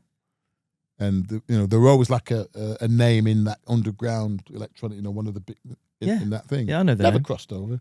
But Yeah. then they did Lazy, of course. Yeah, with Wicked David and Byrne. Lazy. Yeah, I mean, Yeah. which went to number 1. Yeah. And they became, Express 2, wow. Yeah. And they did this album called Musicism. Right. I don't know if you know the Musicism album, which that was on. The David Byrne one was Yeah. on. So this is around 2002, 2003 Yes, time. that kind of time. Yeah. And they were always very, I'm not saying sniffy, but, they didn't really go for vocal tracks as such. They were one of those classic kind of, it's about the music. It's the Yeah. music. If they had a vocal, it might be sample, one Yeah. little word or something, but nothing, no songs or anything like that. So the David Byrne thing was one of the first things they did as a song, because it was David Byrne, Talking Heads. Yeah. You do it, it's all about, it's like now you do it as tags, wouldn't you? Yeah. You tag it or whatever, or hashtag or whatever. Yeah. So it's like the company you keep, basically. 100%. It's about the company you keep. Express 2, David Byrne, Talking Heads, however lineage you think, oh, wow, that's amazing. You know. Same with Cassius, we did our Rev. I'm on the same album as Ghostface Killer. Yeah. That'll do me. This is what I'm saying. Yeah. This is what I'm saying. Mate, it's crazy what you've achieved. People in your don't know. career. If they don't ask me, I'm crazy. not going to say anything. But if they ask or they dig it for, what? You want the same album? Someone from Wu-Tang Clan? Yeah. Okay. I'm here to ask as And well. that's- I'm here to ask. And I'm that's so this is what interested. this is so And Andy in the corner over there is like that's a goal for you, right, Andy? What, to be with To be on the Wu-Tang? same album as Wu-Tang Clan. To be any of these things. Yeah. and then so we did so Musicism with Express 2. Yeah. They did 3 vocal tracks. One was David Byrne from Talking Heads. Yeah. One was Dieter Meyer from Yellow. Right. Remember them? Yellow. Yeah, I do. Yeah, I know The that. Race. And the other one was mine. A song called Call That Love. Wow. And that's on the album Musicism. Great song. I'm Getting doing a linked in the I'm doing description. a version of that for my new album. Actually. Completely different. Excited to talk about that. So that as we was get to great. it. So again, there was like, oh right, you've done Musicism as well. And Wow. then I think that's when I got a call from Axwell. Yeah. Hi, I'm Axwell. Da-da-da-da. These dominoes are starting falling Yeah. now. Like you're what- doing And what bits. Axwell did, it was great. It was funny because he called. He got my number from. Hi, my name's Axwell, and I'm a young DJ from Stockholm, and all that. Da-da-da. So I want you to have a listen to this, and he played me this. So watch Sunrise. You remember it's the big guitar thing, the Latin guitar thing. He was playing this thing down the phone, this guitar track. I thought, okay, all right, okay, sounds cool. I want to make your signals going a bit Okay. there. I don't- Okay, great. All right. And then the a cappella from Sound of Violence came on over the guitar track. Oh. I'm like, what? Ding, ding, ding, ding, ding, ding, ding, ding, ding, ding, ding, ding, oh my heart. Ding, ding, taking me back to blue. Ding, ding, rolling into my own senses. Okay. Have you done that, Axwell? Says, well, I just got the acapella off. Okay. Says, but what I want is, I'd love for you to be able to do something like that to this. Yeah. Well, okay then. I'll just knock one of them out then, shall I? Where were you walking? Because you remember where you were walking when you got the phone call? Do you remember the Axwell phone call? Yeah. B&Q car park or something? I know, yeah. Picking up some nails? Well, I was at home and he did that. I thought, okay, cool, great, Axwell, brilliant. And he'd just done Feel the Vibe by then, that when he was just doing his, he was just starting out, this young wonderkind from Sweden. This is way before Swedish House Mafia heights. Way before. Yeah. This is solo days. And so I went on and I wrote a bit of something. When I left it. So this is just in your house in Sheffield. Home, on your what's your guitar called again? Sorry, Septimus. I just wrote a bit on Septimus. Every time I see the sunset, all that in your eyes. All that kind of vibes. And when I left it. You know what we're saying about fear, Dave? And I just put it away. Months went by. Axwell rang. What are you doing next week? Or something similar. Do you want to come over to Stockholm? And let's, record he said, how are you getting on with the song? Oh yeah. It's done that, mate. Yeah, sorted. You know what I mean? I know I've not sent it yet, but it's a smash it. Yeah, just finishing it off. I'm like, Jesus Christ. He says, do you want to come up to Stockholm then and record it? Well, yeah, all right then. Yeah. So yeah, go on then. Book flights and stuff. And I go on plane. This is funny, actually. I never said this out loud. Go on plane. We're flying to Stockholm. I had my dictaphone, and I'm sat, and I'd not written a chorus. I had the verse. Yeah. Your fire gives me sweetness when the morning comes. You bring light like a sunrise. That was it. On the plane, got my dictaphone. I need to write a chorus. I've told him it's finished, and it's not finished. And I'm on we're now about to descend in Stockholm. Ladies and gentlemen, fasten your seatbelts. We're flying into Axwell's house. Yeah. Shit, I'm on the chorus. And then something came, that inspiration, Dave. Something came. Maybe because I was close to heaven. You're feeling it. So something came. Oh, da, da, da, da, da, da.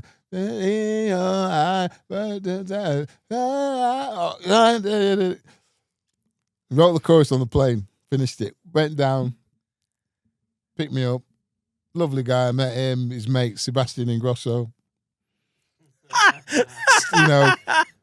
Went to, and we recorded it, actually, because we went to, we recorded at his place, but we went to, remember Stonebridge? Yeah, I do, yeah. Yeah, he was like he was like the grandfather of Scandinavian electronic. Yeah. Went to meet Stone. Oh, Stonebridge wants to meet you. So I said, okay, cool. Went to his house, big house. Doing all right, Stonebridge. Okay, Stonebridge, wow. Hey man, yeah, okay, cool, yeah, brilliant, Went to Axwell's, recorded, played him the song, sang him the song. What do you think? So, man, it's fantastic. It's great. Yeah. I've just written it like 2 hours earlier about playing just coming out, Oh, you like it then? Says, yeah. Just a little something I've thrown together. Yeah. Brilliant, ace. Come on.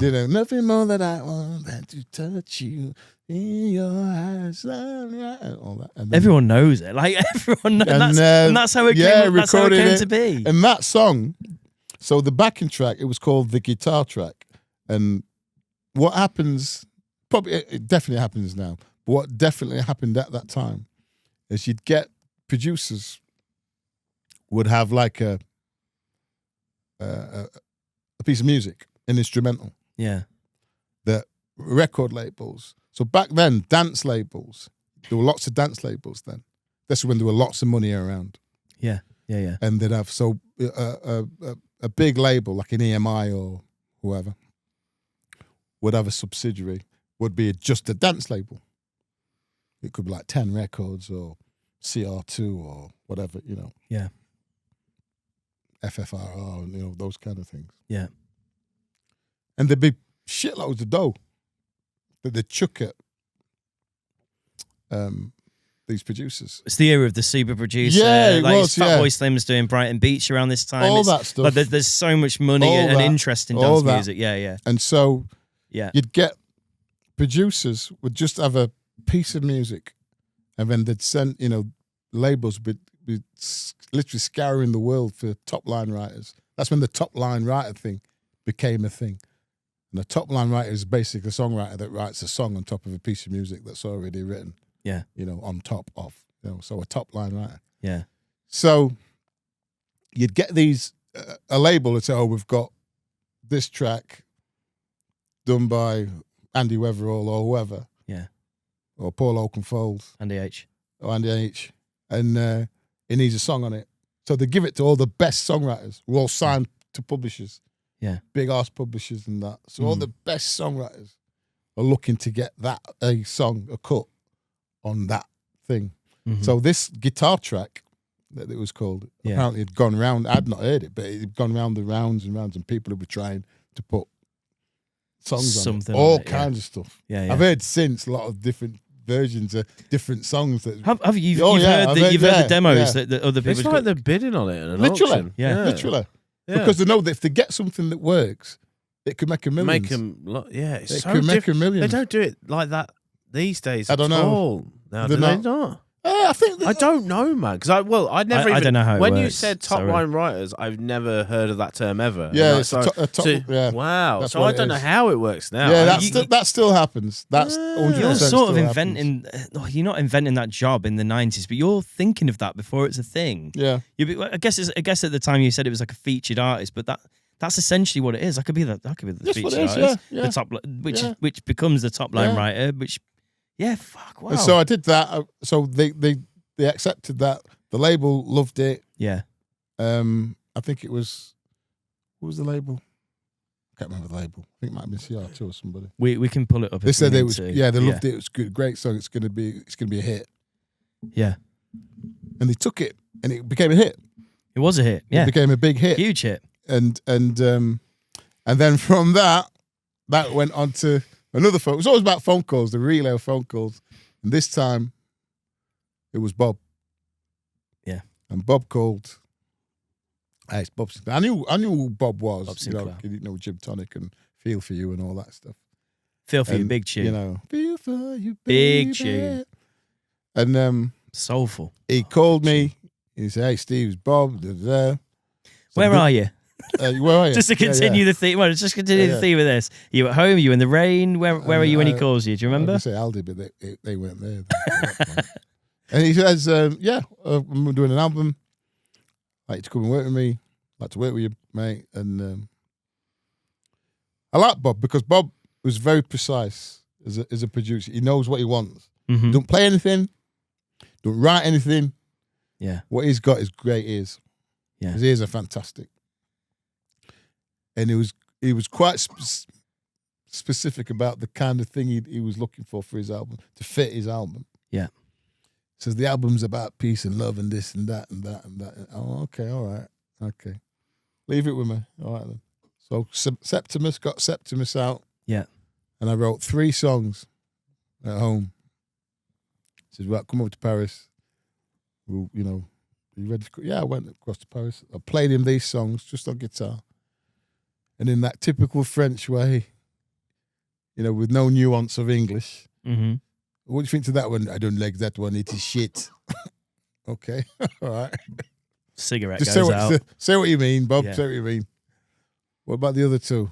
Says, I like the other 2. They're nice. I like those. Okay. So I recorded a vocal. Mm-hmm. So just put a beat up. About 120, Yeah, whatever. a grid or whatever. And Yeah. this is the kind of, I kind of played the keys for him, basic chords. There's one called In the Name of Love. The other one called Well, Hold On. Sang at me, okay, right. And finished that session, came home. And said, I'll be in touch. Okay, cool. And they got in touch a few weeks later.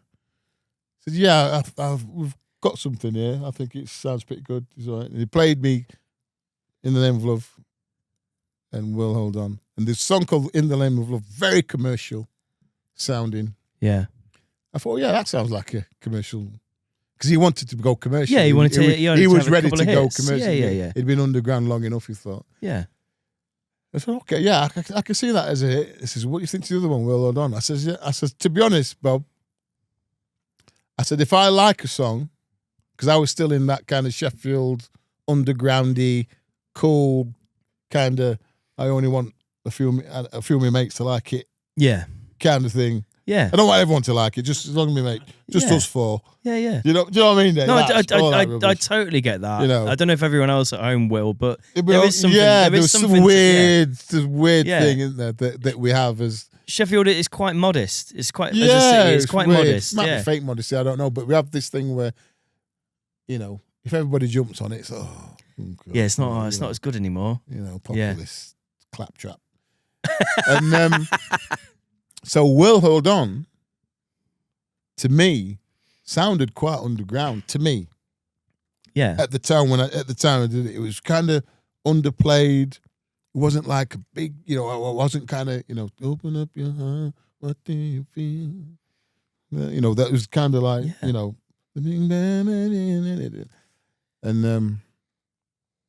and he agreed with me. He Yeah. thought, I think you're right. I think it's a great album track. And I said, I think it's a great album track. Anyway, he had a Great album track. he had a PA called Veronique. Her name was, and she was like one of these wild gypsy women from the Pyrenees, big dark hair and kind of squat but very kind of flamboyant, yeah, very earthy and Yeah. Veronique. He wouldn't listen to many people, but he would always listen to Veronique. Vero. Veronique. And I loved her. She was great. And she said, he told her, he says, this is not going to be a single, such and such. And Vero said to him, the best song on that album is Will Hold On. So what are you talking about? He says, that is a hit. Yeah. And he wasn't having it. He says, that is a hit. Mhm. He says, if you don't put that in, he says, we're going to fall out. And she was so adamant, and he was like, "What? Okay, all right."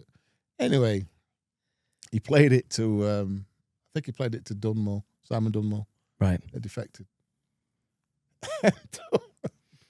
Dunmore just lost his shit because defected were going through a bad time, Right. and they weren't far off folding around that time. Defected. Wow. Yeah. To put that in context, it's insane. And It's insane to think. It's a public record now. Yeah. And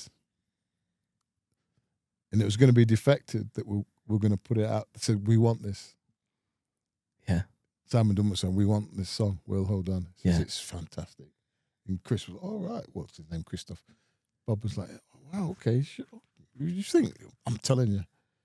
Only we signed it to defected here, and then it was some like a major label worldwide. Yeah. And so this is 06, something like that. Yeah. It is that. 06, It is 07, something 06. like Yeah. And so this is at the time when Pete Tong, of course, who had way too much power, but he had it. He did have it. that Yeah. he could literally break an act. Yeah. Remember Andy? That was what it was like. He could break an act. It was his Friday night show. His wasn't it? Friday If he- night if he played show. it on Yeah. a Friday night. If he played your record On the Friday night on show. the Friday night, that were you. That's Literally, essential. honest, Dave, that's what it was like. It's akin to a viral hit on It TikTok was the today. weirdest It's akin thing. to that. It was like one of those payola things or something in the 50s. Or if a certain DJ played your record, you were guaranteed. Yeah. And he had his Pete Tong's Essential Selection, Friday nights, 7 Well 9 or whatever it was. I used to listen. Yeah. I remember. Worldwide syndicated. And everybody, whether Armand Van Helden or all of them, all the massive hits, Yeah. get played on Pete Tong. So he could pick and choose what he wanted, and it was all, he had too much power. Too much power. But anyway, that's too where- much choice as that- well. but that's You- where yeah. that's what it was. And in those days, if you were going to get played on Pete Tong, the label would know, and they'd let you know, oh, it's going to get played on, because it was like, oh, it's coming on. Yeah, That's a right, big yeah. thing. Anyway, we got the nod that Pete's going to play World Hold On. Not been released yet, Can play well. So you can play it. I said, yeah, well, wow, shit. Comes on. Says, right. Says, I'm going to play a song here now from Bob Sinclair, Steve Edwards. It's called World Hold On. Says, I kid you not. He says, I was at Ministry of Sound last week doing a gig, and I dropped this song, and the crowd went berserk. Wow. And they demanded I played it again. So I played it again at the club, at Ministry. Played it 7 times, he said. I said, I played it 7 times that night in Ministry of Sound. And that's what he said. What? Jeez, So I played it come 7, on. and it's seared into my memory. This is What? beautiful stuff, Steve. And when he Come dropped it, and it's the first time I heard it on radio, and when I heard it, remember, I'm still thinking it's like this underground. And I heard it for the first time on the radio with Yeah. different ears, and I knew. He said 7. That's what he said. That's what I don't know if he did, but he said. Yeah, but that's it. Septimus. Septimus, man. Septimus, man. Septimus. It was a What the Septimus moment. Yeah. It was a Septimus Wow. moment. Did you play What it on the fuck, Septimus? And Did you take Septimus over? yeah, I there wrote to play, it. Yeah, I played, wrote it yeah, on I wrote Septimus, on but then Septimus. took Septimus to Paris with you to play Yeah, it. Yeah. yeah. Wow. Okay. And 7 times. when I man. heard it on the radio, it was just kind of like I knew Yeah. that was gonna You transcended. kind of, and it just blew up. Yeah. And that's when life really did change. It blew up and it just picked up pace, and it just gathered pace. I mean, because a lot of those dance records didn't cross over. Yeah.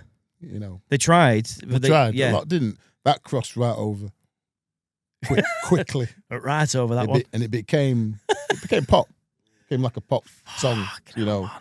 And it Dude. and then again that was my second number one in Billboard number 1 and around the world. Is that the And- Grammy nomination? That yes. Just how many was it? Sorry, not 1. 2. How many have you been nominated for, Andy? How many Grammy? Yeah. yeah. It's 4 and a half. Yeah. And Incoming next year, mate. That's what happened with that one, Jimmy. And it just Can I just say, just as a brief aside, when you listen to it and you were like, I think this is an underground kind of anthem, and I quite like that it's understated. For me, I kind of think that might be why it is so big. probably Because it is a bit understated, and it is a bit. probably It's conscious. It's socially conscious. that's and I think so. it has heart and it has soul, and you don't like some dance music. The lyrics can be quite vapid. They're not.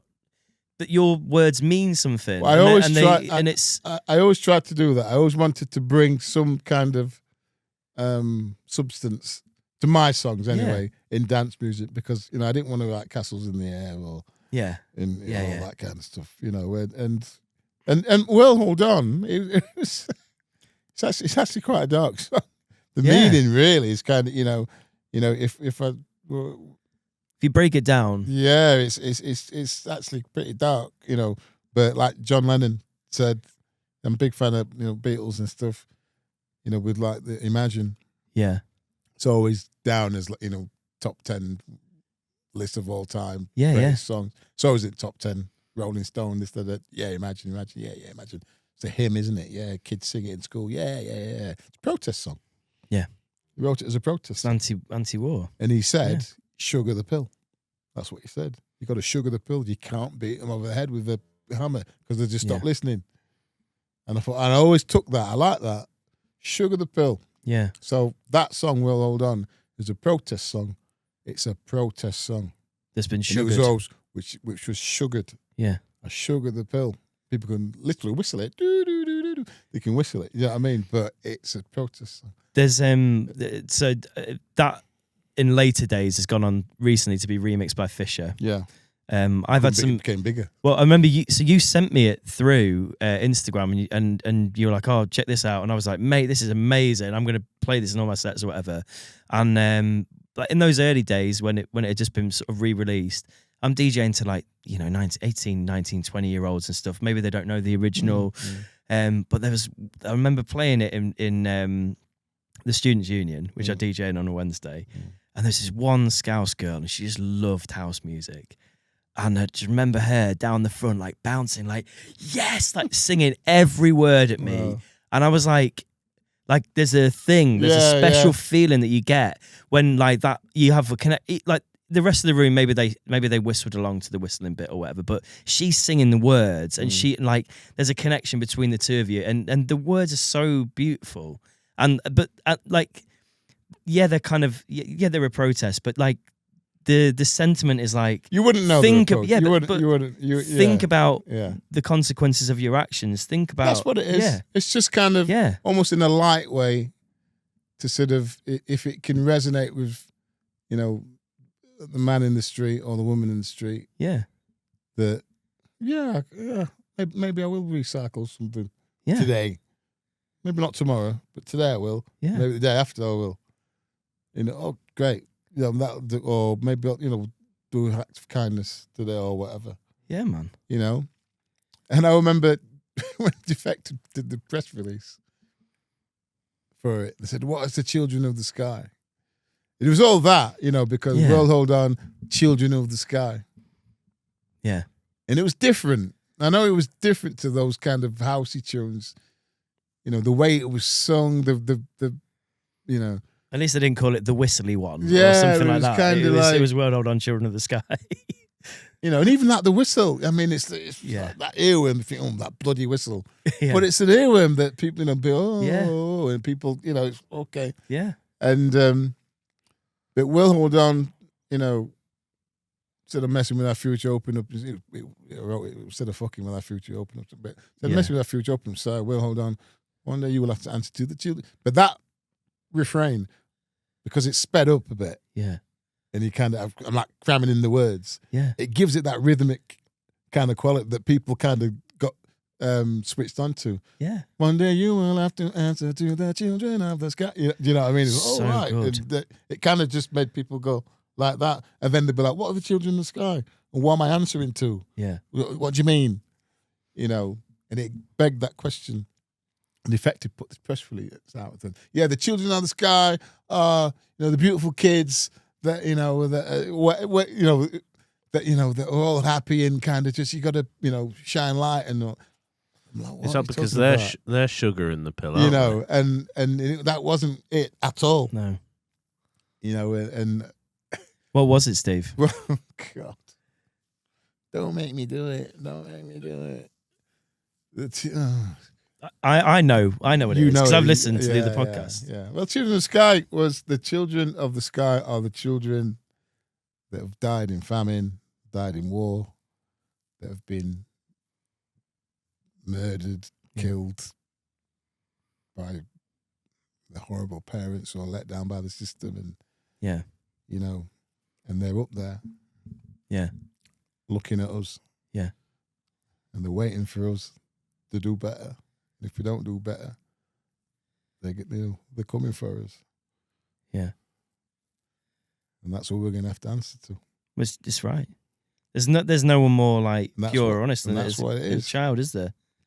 And I guess your role as a dad at this time as well. You look at the world differently when you've got kids. Yeah. I know that. Andy knows Yeah. that. Dave's got Yeah. cats, so he kind of knows that. And that's what it was. That's Yeah. what it was. And it's resonated. It's got, you know, it's not my song anymore. You know, it's you know, it's gone that now. And it's a world song. Yeah. It's a world song. And And you're still going out. You're touring. You're touring the world, still performing that song. yeah, I'm still performing that Yeah. song. And you see, the thing is, And the recent remix of that Yeah, has that been? that's been the good thing about the recent remix. It's interesting because the remix is kind of like the original song. Yeah, it's just beefed yeah, for 2023 you know. But or whatever it was. what it's done, because like it's reached a generation that didn't hear the original, which Yeah. is what I'm pleased about. Yeah, So they're hearing it for the first time. yeah, So you can get lucky once in music or in anything creative. You can get lucky once. I said to people, yeah, you know, you ask the question, do I do that as a living? You know, music, you know. There's not many that do. no, There's not many that do, Dave. You know, it's become a hobbyist thing now, you know, unfortunately. And this is my job. Yeah. My day job. It's my hobby. It's everything that I do. And when Fisher did the remix, Mhm. kids were listening to it for the first time again with fresh ears. Yeah. And for them to jump on it like they did do tells you something that even kids, in 2023, so it's only a couple of years back, Yeah. we're like, oh, wow, this is amazing. What's this? It's not all, my mum and dad's record that I heard, 15, 20 years back. They're hearing it for the first time, Yeah, thinking it's amazing. So it's kind of, it went platinum here in UK. It's had hundreds of millions of streams. Hundreds of millions. Yeah, you got some discs through the post and all sorts of yeah. nonsense and But covered, and if blooming Sly and Robbie did versions of it. Did a version with Sly and Robbie. We did an album called Made in Jamaica, me and Bob. Man, do you know what? I listened to that today. Andy Nicholson, when he came on a couple of weeks ago, told us about that because he said he did a red light sessions with you. Yeah. Which you actually They've gave done me a that, little that version. You gave me a little sneaky preview of it, yeah. and he was like the Sly and Robbie, and I was like, I've not heard that. I'll have to listen. And I listened to it today, and it's wonderful. It's amazing, isn't it? How was that for you? So that was Grammy nominated. That was Grammy nominated. It was like one of the best reggae. There's a reggae thing, and unbelievable. that was unbelievable because I'm in Jamaica. I'm in Kingston. Yeah. With Sly and Robbie and some of the Taxi Gang. Met Grace Jones. She came in the studio. Wow. Hanging out when we were singing. I forgot to tell you. Dude. That. Grace Jones, yeah, she was there. I don't think we've not mentioned this, but Jamaican heritage. Your Yes. parents, Yeah, both both my Jamaican. parents, Yeah. But met over here. Met here. And yeah. then, so as a child or, throughout your life, you traveling to visit Jamaica to Yes, see yeah, relatives? I've always gone across. So yeah, then, yeah, and then yeah. you're going back as an artist and like, is that like, No, it's is that amazing. special? Yeah, it's great. So I used to That's great. I used to come to Sheffield to see my nan and granddad when I was a kid, and we go watch United games or whatever because yeah. my dad's from here. Yeah. And then I come back to Sheffield and to DJ here to perform here. It feels special because it's kind of part of my heritage. It's not the same, but going to Jamaica It was great. artists. It was working great. with And Sly I've got a Robbie. brother. A brother's passed now, but I had a brother at the time, Garcia, that lived in Jamaica. Yeah. And I got him across. Come on, I'm in studio. What? You Sly? Yeah. And he Come and hang out with Sly And and he was Robbie, like, man. "Oh, this is amazing. This is great." Dude. It was great. It was great. And we did like a little film. Bob had this filmmaker guy with him. We did like a little film of it, of the whole experience and the sessions and stuff. And it's gone out. It's on. You can see it on YouTube. Is it on your Yeah. YouTube? It's on. Just Yeah, put it on just YouTube. I bring think it's it called up. Made in Jamaica. I think Bob's. Wow. There's a film. Man, And we that's were there. so special. And it was great. It was great. That's one of the best moments of my career. Hanging out with Sly and Robbie, playing my songs. Playing my songs with a song called Together on it. That was another number one record. Just saying. I think I've just dropped that one in. Dude. Yeah. Like what the hell? That was on The Voice. That someone did it on The Voice. In France. Do you know when these things come up, because I know that a lot of artists and stuff. Andy hates you hate your most popular songs, don't you? Hate them. Can't say when they come on. He's like, oh, not this one again. Cool. When you hear these songs and see other people take these songs on, and you get asked about World Hold On, you get asked about Sound of Violence. Do you still love these songs? I know you said Sound of Violence is more specialty than World Hold On, but do you still? Are you still proud of these songs? Yeah, I'm proud. Still Yeah, happy of course that I am. they're yours? Of course I am. Of course I am. Yeah. Because they're like your children. If you've written something, you've written something. It's like you've put, Yeah. it's your thoughts and your hopes and your fears and your dreams into song. Yeah. Into something that, when I've gone and I'm out of this, those songs will still be played. They'll still be played.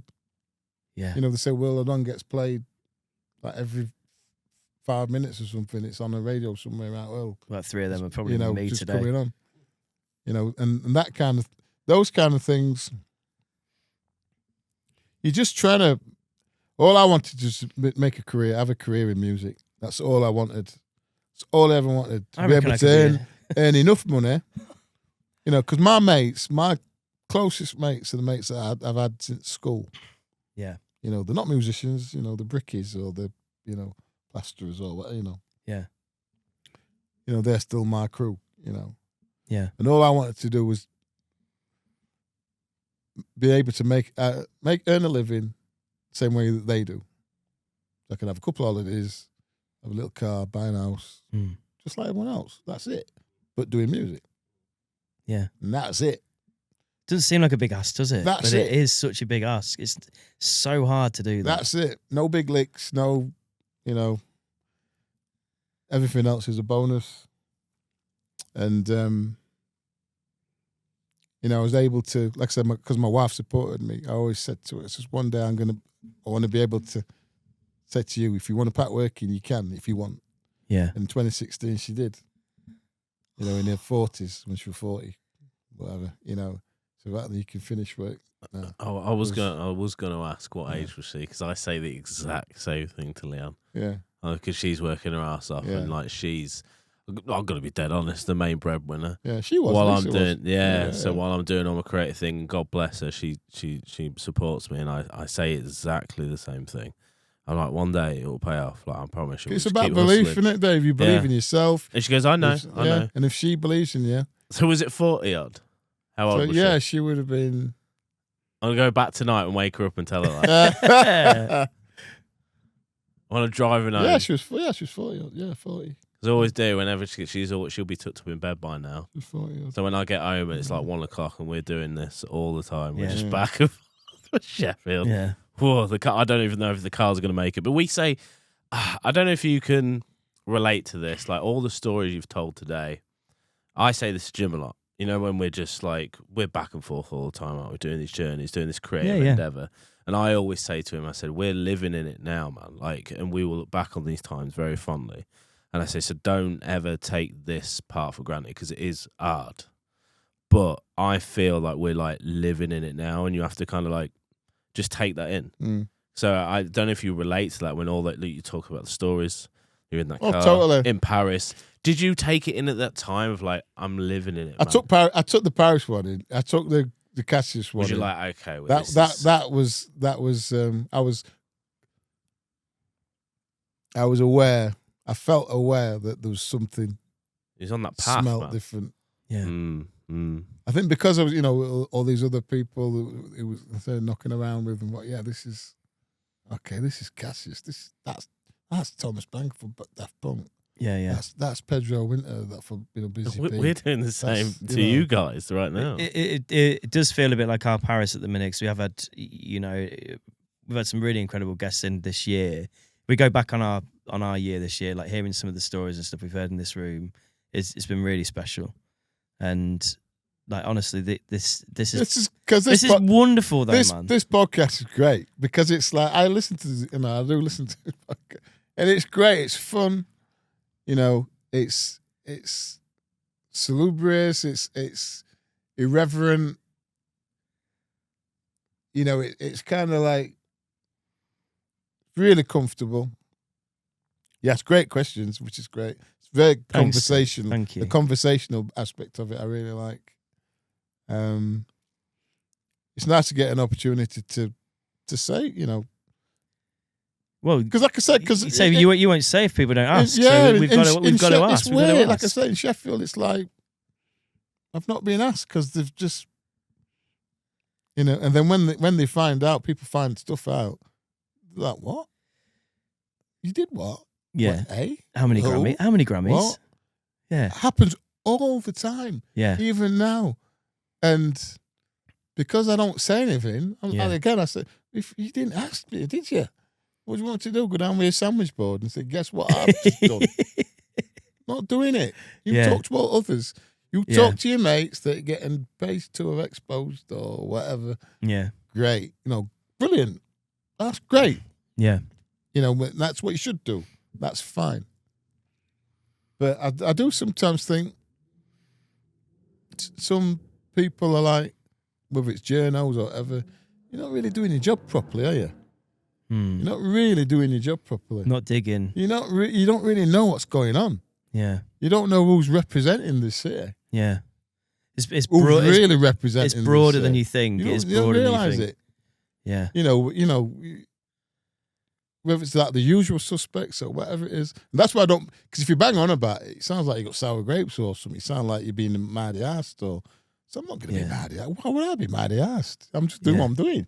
Yeah. You know what I mean? I'm just doing it and let people find out, and oh, wow, shit, you did what, eh? Why didn't you say? Dude, these stories are... he's such a loyal man, isn't he?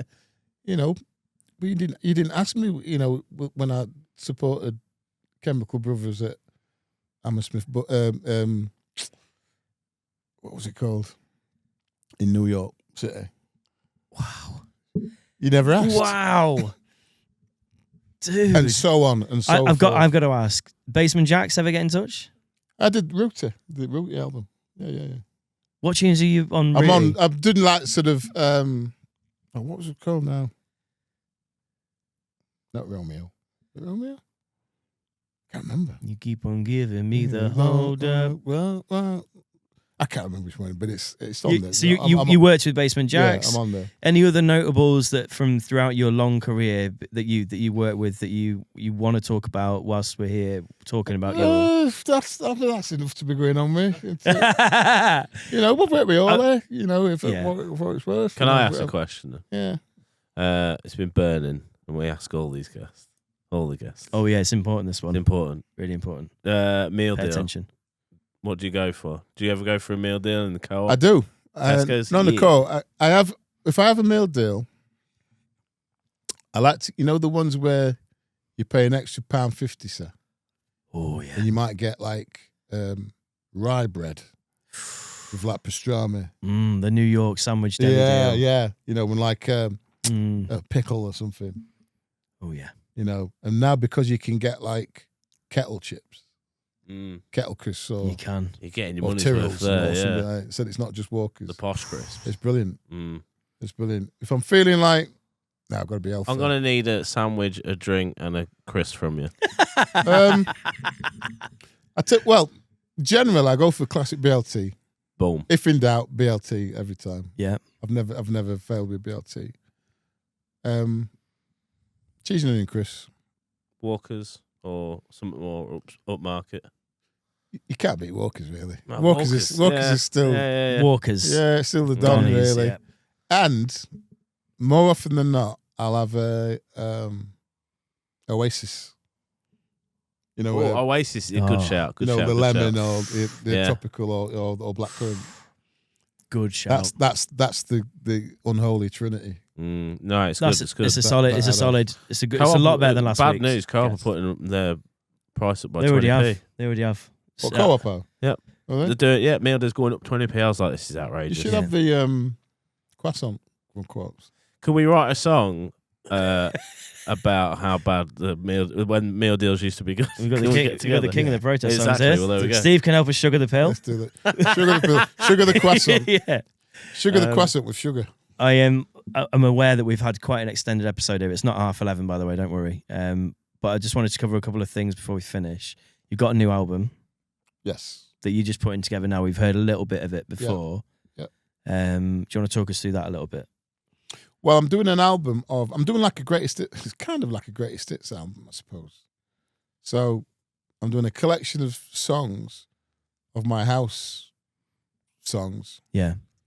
Some bangers. Yeah. The obvious ones I've got to do, I suppose. Yeah. Some of my favourite ones are the ones that weren't big tunes. They're just underground little kind of things. Yeah. But they were great little songs. Mm-hmm. Some really obscure things.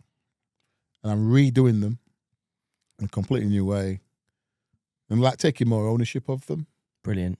You know, so it's not such and such featuring, featuring. It's just Steve Edwards. Brilliant.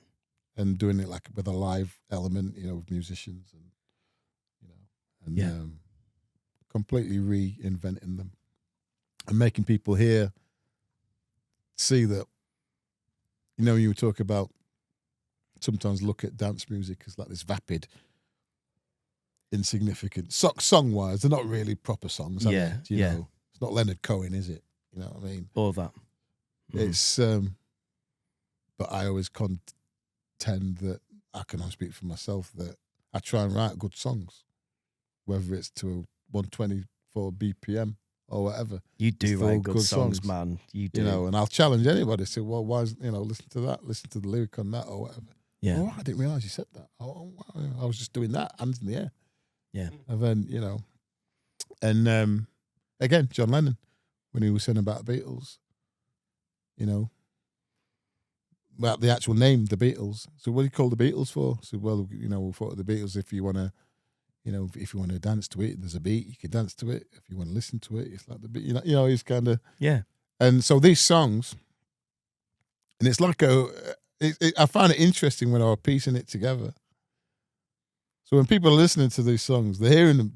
Some people will be hearing, apart from like the bangers, they'll think they're like new songs that I've just written. Right. And I've written them ages ago. The songs but it's like the people I've done them with. So you've got like, which we were talking about this at the top of the episode as well. So you're working with. So this album, you're looking at again company you keep then. So in terms of like electronic, and if I'm the centerpiece of what all these planets are orbiting around. Yeah, you're the sun. I'm the sun. Yeah, You could say that. I mean, so you've got Bob Sinclair, Cassius, Axwell, Michael Gray, Shapeshifters, Kings of Tomorrow, Chicane, Express 2, Basement Jacks, and so on. Them. Yeah. It's and others. So I like to think that as a son of Sheffield, that's as an artist from Sheffield, I've done my apprenticeship. I've earned my stripes. More than, mate. More than, mate. And try to represent. You know what I mean? I'm trying my best to represent. What do you reckon, lads? He's done it. He's made it, right? Yeah, I think he's done all right. Yeah, he's done all right. Yeah, you'll do for us. But I still love it. Yeah, I still love it. That's why I'm good. Supporting the Biblio Sound Machine at the Foundry, supporting. Yeah, which is all right.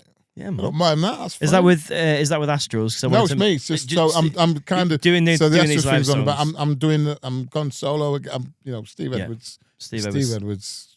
I'm doing Steve Edwards thing. Beautiful. And playing these songs. BBC introducing stage at Rock and Roll Circus. I was there. It was brilliant. It's there's an irony. There is. I kind of like introducing Steve Edwards. Yeah. A brand new artist for a brand new year. There's some 16-year-olds, and after that, Steve Edwards is going to come on introducing this kid. But dude, to be fair, but it doesn't matter. It doesn't matter. I'm not. I love that you do that though, because it means like one of the first shows in fact, the first show I saw you live at was Soyo. You played a Monday night at Soyo. Soyo, yeah. God, and mate, it was I think it was around the time you written Northern Black and a few of the songs around that time. It was stunning, and I was like, how on earth do I get to see this amazing show on a Monday night alongside like a load of other sort of tribe, bands that sort of trying their thing, and then you come on and do that, and everyone in the room was like, wow. But you gave them that. That's like so special. It's so to stand there on the introducing stage, you're doing the same to that crowd. Like my son was running around constantly that whole day, but when you were on, he stood with me and watched. Really? Like he loved when you played. You did a cover of Word Hold On in your style. It was like he was like watching what was going on. He's like 2 and that's and lovely like, to hear that. Yeah, like it captivated him, and your performance it was so special. So although it might feel kind of like why am I here, it's great that you still do I don't it. mind it. I don't mind it. I like it. I like it's because there are people that, like I say,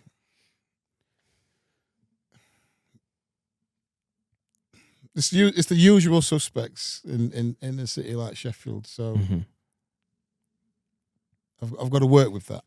Yeah, I've got to work with that. So it's up to me to like, okay, then I'm Steve Edwards. These are my songs, and If the penny drops, that's fine. Were you playing Septimus that day? People, not that day, no. If the penny drops, then that's great. They join the dots, and that's right, okay, and they form the picture. Yeah, And that's cool. Like you said, Northern Black there. yeah. Northern Black is like, I've never released it, never been released, but people know that song. I love They've heard that it, song. God, man. that song, it's become like this. And then there's this exhibition at the Western Park. This is the museum. final thing I wanted to ask about because I unfortunately couldn't make it over, but you told me about it. It Yeah, sounded amazing. It's a man. great exhibition. I saw the photos Yeah, it's and- on for another year, I think. Oh, is it still on? Is it still Yeah, on? it's on So- for another year. So Yeah. people can still go. I Yes. thought I'd missed it. Yeah. Sorry, you did a speech or a talk? I did a talk. They asked That's me what to I do a missed. talk Right. because they're celebrating 150 years of Western Park anniversary. So they've had people do talks about certain things. And there's an exhibition called Caribbean Footsteps. And it's about the Windrush generations and their experience and about their contribution and legacy to Sheffield, South Yorkshire, and surrounding areas. Yeah. And it's a fantastic exhibition. It's about people's artifacts, and my family's in it. My mum, my dad, Wow. my kids have done some artwork, and my youngest daughter's done a poem. They asked me to do like a little video of Northern Black playing Septimus. There's like a video, you can watch it. It's great. It's really good. Beautiful, man. Gotta check that And out. yeah, and, it's again social commentary. Northern Black. That's what that song is about. Yeah. It's for the boys. She said. You know what I mean? It's, my dad were a miner. My mum were a nurse. Yeah. Like everybody else. In the other podcast I listened to today, it was Trims and Talks. If you want to check that one out with Steve as well, you talk a lot about your childhood and stuff in that. But you said when you wrote Northern Black, you were writing it for like working class people, Irish people, Yes. any other people could identify with that. 100%.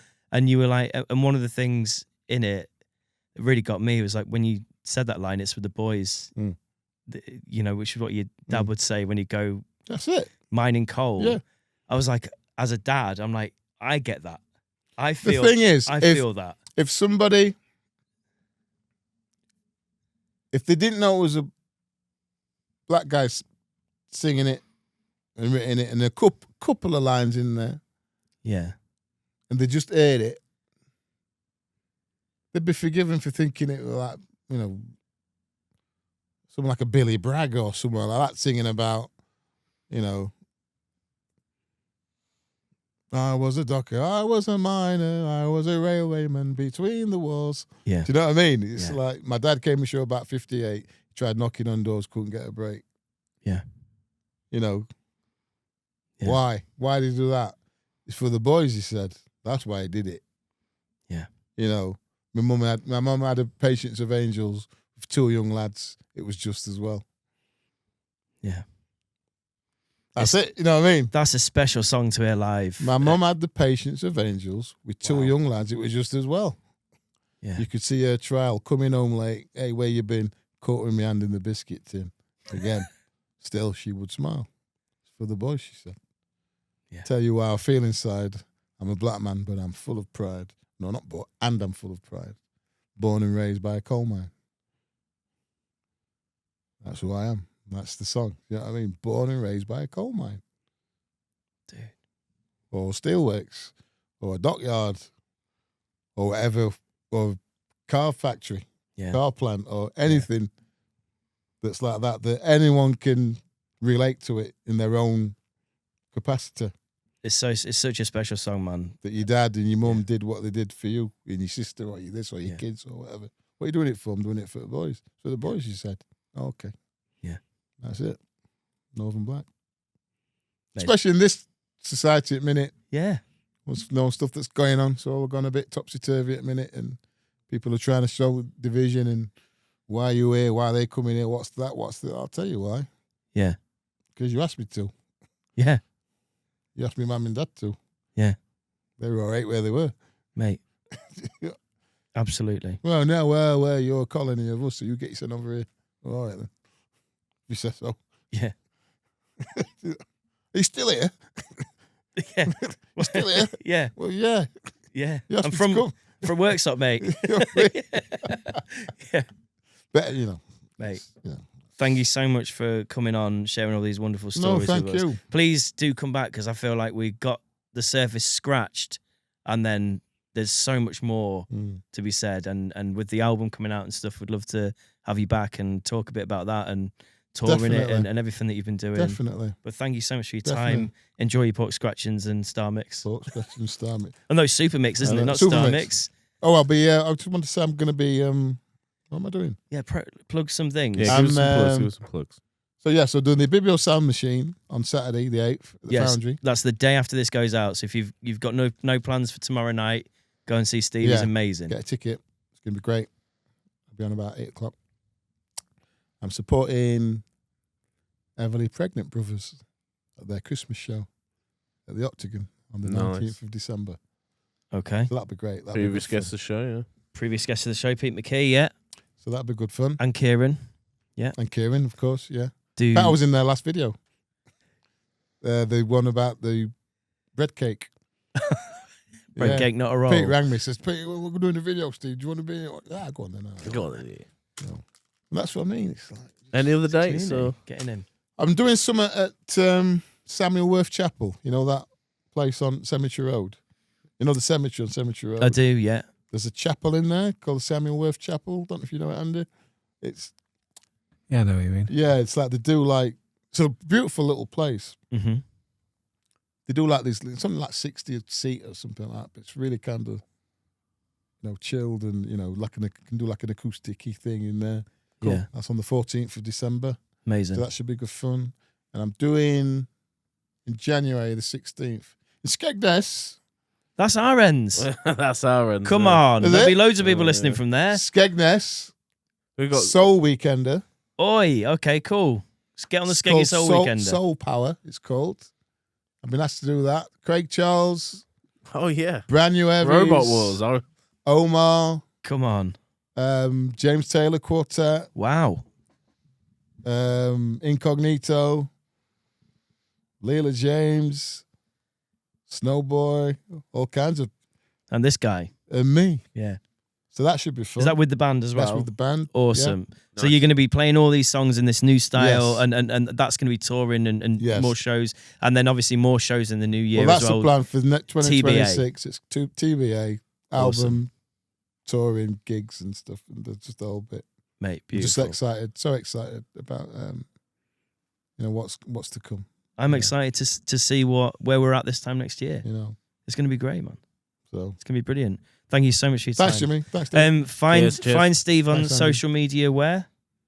Instagram, UK Steve Edwards, Facebook, Instagram. We'll set up the Sexy Steve Edwards one, like Sexy Steve Edwards fan club. That's for Yeah. the dark web. That one. OnlyFans. Find that one on the dark web on the That's- OnlyFans. Just Um, fingerprint, my grubby fingerprints. All over that one. Talk Any- about next week, guys. yeah, circle Yeah. back next week. Anything to add, Andy? No. Talk about next week. Circle back next week. Cheers, guys. Bye bye.